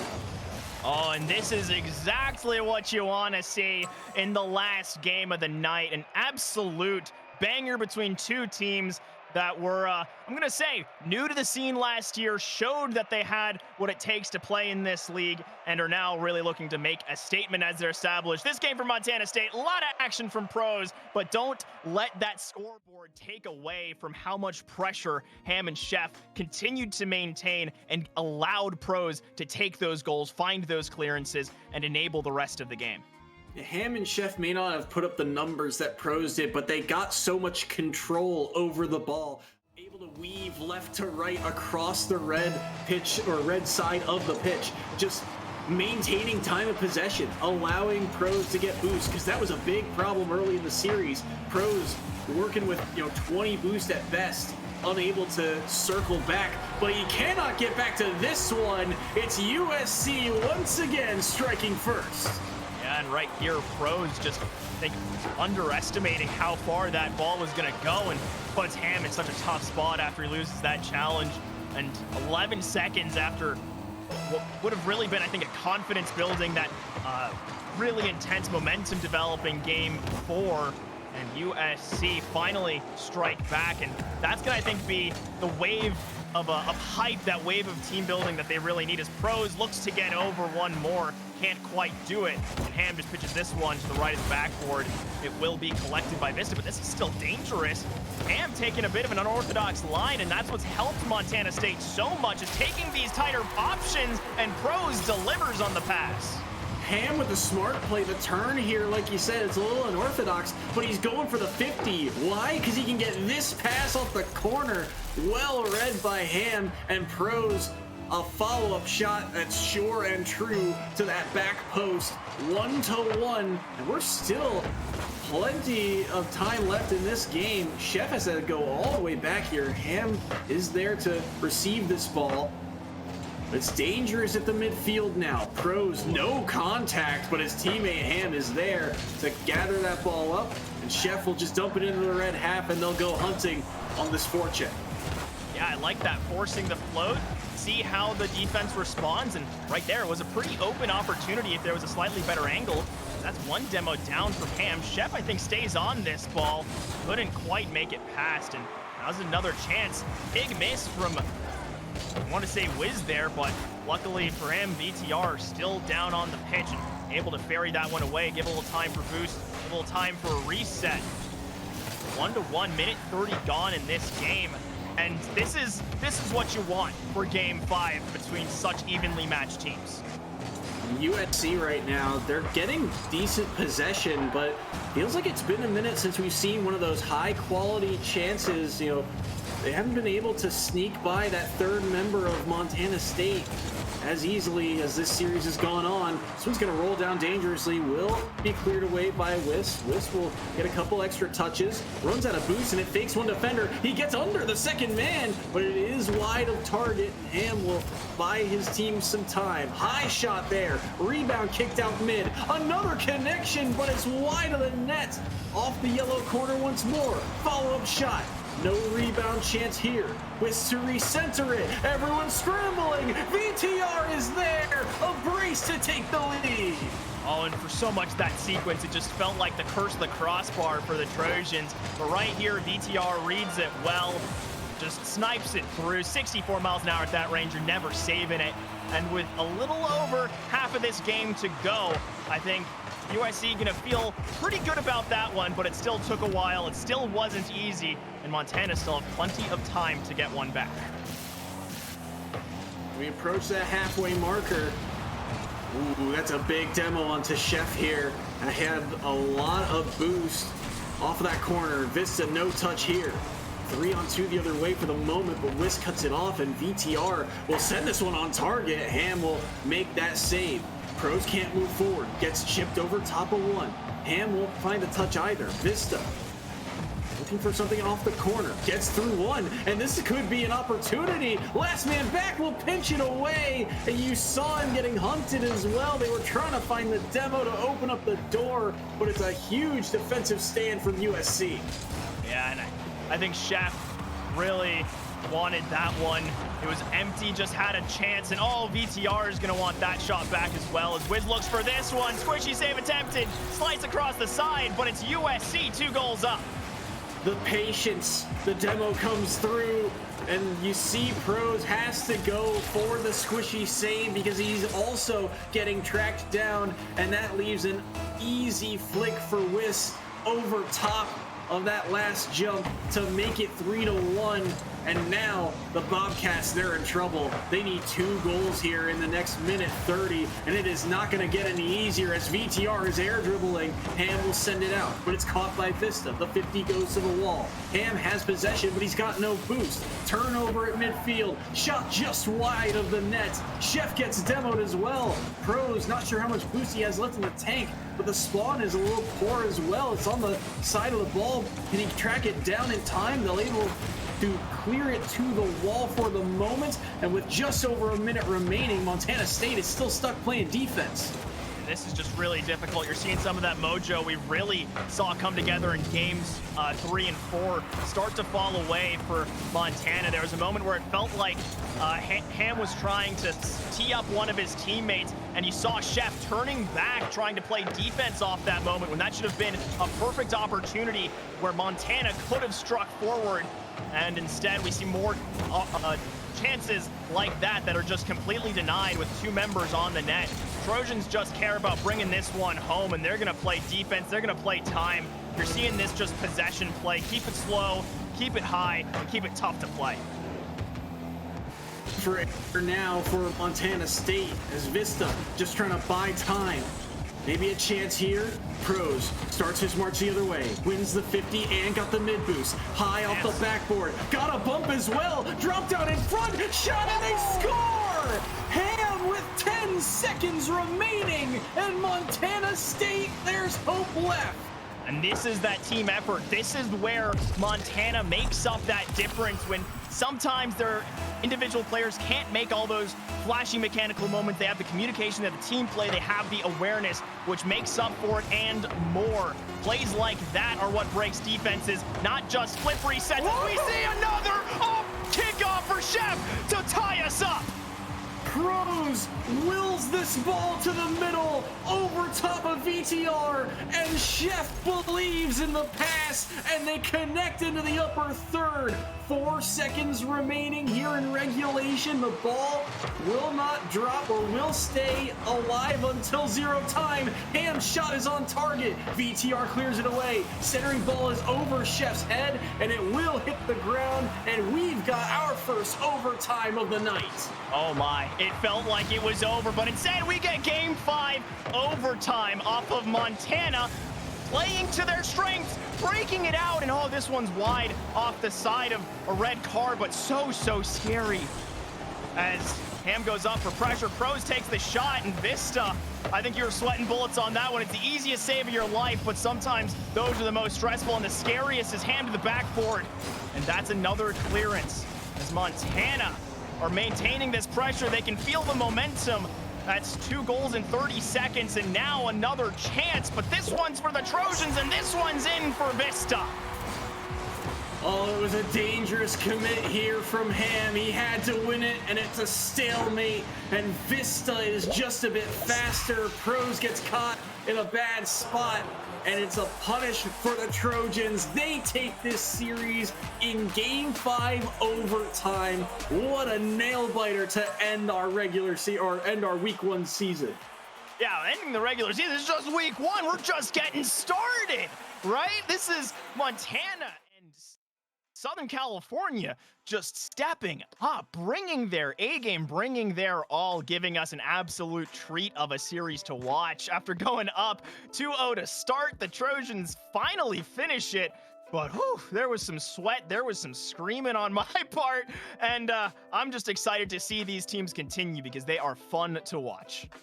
The West Coast teams, they came to play, and it was an all-out brawl in this one. Nearly a reverse sweep from the side of the Bobcats, but USC able to stave it off, and Vista with the game winner. We'll get an interview with a member of the Trojans after a short intermission to wrap up our night, so don't go anywhere. We'll be right back.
Hello, everyone, and welcome back to the EGFC. We are joined by Wiss from the side of the Trojans after they got the Game 5 overtime victory over Montana State. Wiss, I mean, what a series that was. Can you kind of talk through your emotions of that series? Well, in the beginning, I think we didn't really warm up per se, so we were still kind of getting into the game. And then we won the second one. And I don't know if you saw, but I went from Dominus to Batmobile to Fennec. Mm-hmm. And during that game too, I was just kind of like, well, I feel kind of slow. Guys, can I play Batmobile? And they were like, yeah, sure. So game 2, we won, and I was like, all right, Batmobile's the tech. We're gonna sweep this. And then it turns out it wasn't, and then we were kind of just, it was just, the rest of it was just us kind of trying to adjust to the game after in the game 3 and 4 when Montana just kind of picked it up. And eventually when we were up by 2 and they scored that in 10 seconds left, we were like, okay, guys, let's just win this. And they were like, yeah, for sure. And like right when they kicked off, I said, I drove it up the wall, and he still had the ball. I was like, he shouldn't have that much boost left. And then Vista jumped, and then he still had a little bit of boost touched around us. And then going into the overtime, we were like, okay, hold on, pause, regain, and then we ended up winning. So at the end of it was fine, but all around it was still, there was no like nervousness on us. We were still pretty confident we were gonna win, but it was just some adjustments that need to be made. All right, so I guess one of the things that has been kind of lingering in the back of my mind for this team is that USC last year, you had a pretty consistent 3, but there was also a lot of players kind of splicing in. There's about 5 or 6 subs that ended up getting starts throughout the regular season. And you are a newer face to this squad. So what's the kind of overview of the program, of the team look like this year? Do you have, teams A, B, and C, or is this the A team being brought to the scene? We have our main roster, which is this roster, and we have a secondary roster called USC Gold, but they aren't on the roster for EGF. But in terms of how consistent we're going to be, we're going to try to keep it to this core 3 as much as possible. Otherwise, we have 1 or 2 subs that may jump in for either me or Vista or something like that. But yes, I was actually on USC's team. I'm in my senior year now, and I was on USC's team my freshman and sophomore year. But then junior year got too busy, so I just kind of took a break from the game, and now I'm back just having fun. And this should be our core 3 for most of the games. And it's a really tight core 3. There are some awesome moments, and also just getting to see your team's play style. Do you guys have any sort of set roles? Like, I know some higher level teams have been starting to see players take more of that demo role, take more of that striker role. Have you guys implemented any of that, or is it just sort of keep the ball moving, pass within the team, and when you've got a moment, take it? We like to keep it towards that pass when you can. I know we each have our own individual play styles. Like, for instance, I play a lot more ones than they do. So if there's any chance that I have to take like sort of that 1v1 dribble approach, try to get around 1 or 2 people and then pass it out, I try to. But other than that, we really just kind of like to play fast and play quick and just keep the infield passes, like kind of like the original G2 style. But obviously not to the precision quite yet as the OG G2. I don't know if you saw during that first game, we're kind of working on our shooting accuracy right now a little bit. So once we get that dialed down, that should be we should have a pretty good system in place. Yeah, that's always the toughest part. The crossbar, biggest enemy of like collegiate teams. You're just right there and can't quite get it. I got one more question for you. As you mentioned that you were always confident that you guys were going to get the win, but seeing again that change of pace from Montana, what was the internal really looking like? Were you guys calling out adjustments? Were you trying to shut down certain combinations or cut off certain plays? Or did it just come down to, let's get back to our core, let's figure out what was working in game 1 and 2 and stick to that? It was pretty much just like let's go back to our game 1 and 2. The biggest one was we were just like, okay, focus up. Like, zone up. Let's stop. Just call out everything and make sure we know what each other is doing. So that was really it, just making sure we were communicating better. That's awesome to hear, and thank you so much for joining us with a fantastic series to open up the season, and congratulations again on getting the win. While you're here with us, is there anyone you would like to thank or shout out? The floor is yours to help cap off the night. Thank you for my team for letting me play Batmobile for game 2 and 3. That was a lot of fun. I haven't touched that car in 2 years. So, thank you. 2 years in the season opener. Next week I don't know. Next week I kind of like the one that looks like a triangle. I quite like that one. So maybe next week we'll see that. The Triton? The Triton. No, not the Triton. It's the one that has like the jet wings on it. The Aftershock. Oh, the Aftershock. Yeah. Love that one. Love that one. So I might bust that one out for fun. All right, well, we're looking forward to it. I think we've got your game next week as well, so we'll see you there for that matchup. But congratulations again, and thank you for joining us, Wiss. Fantastic. Thank you very much, everybody. All right, well, that is really it for week 1 of our regular season. Still so much action, but what a way to cap off day number 1. Yeah, it was absolutely fantastic. We got to see the reigning champions show their form, and we got to see some newer faces to the scene establish themselves and really set the pace, throw the hammer down, and say, the season's here and we're ready to play. And there's also going to be more of EGF Week 1 continuing. We've got Smash tomorrow, Valorant Friday, and more throughout the season. So lots of good stuff to keep watching. Be sure to check out all of that as the week continues on. Stay up to date by following EGF on all their socials. And also thank you to our producer Aeon for putting on this production. Thank you to the EGF for allowing Turbo and I on the mic. And we'll see you tomorrow, or next week, excuse me, for more Rocket League action.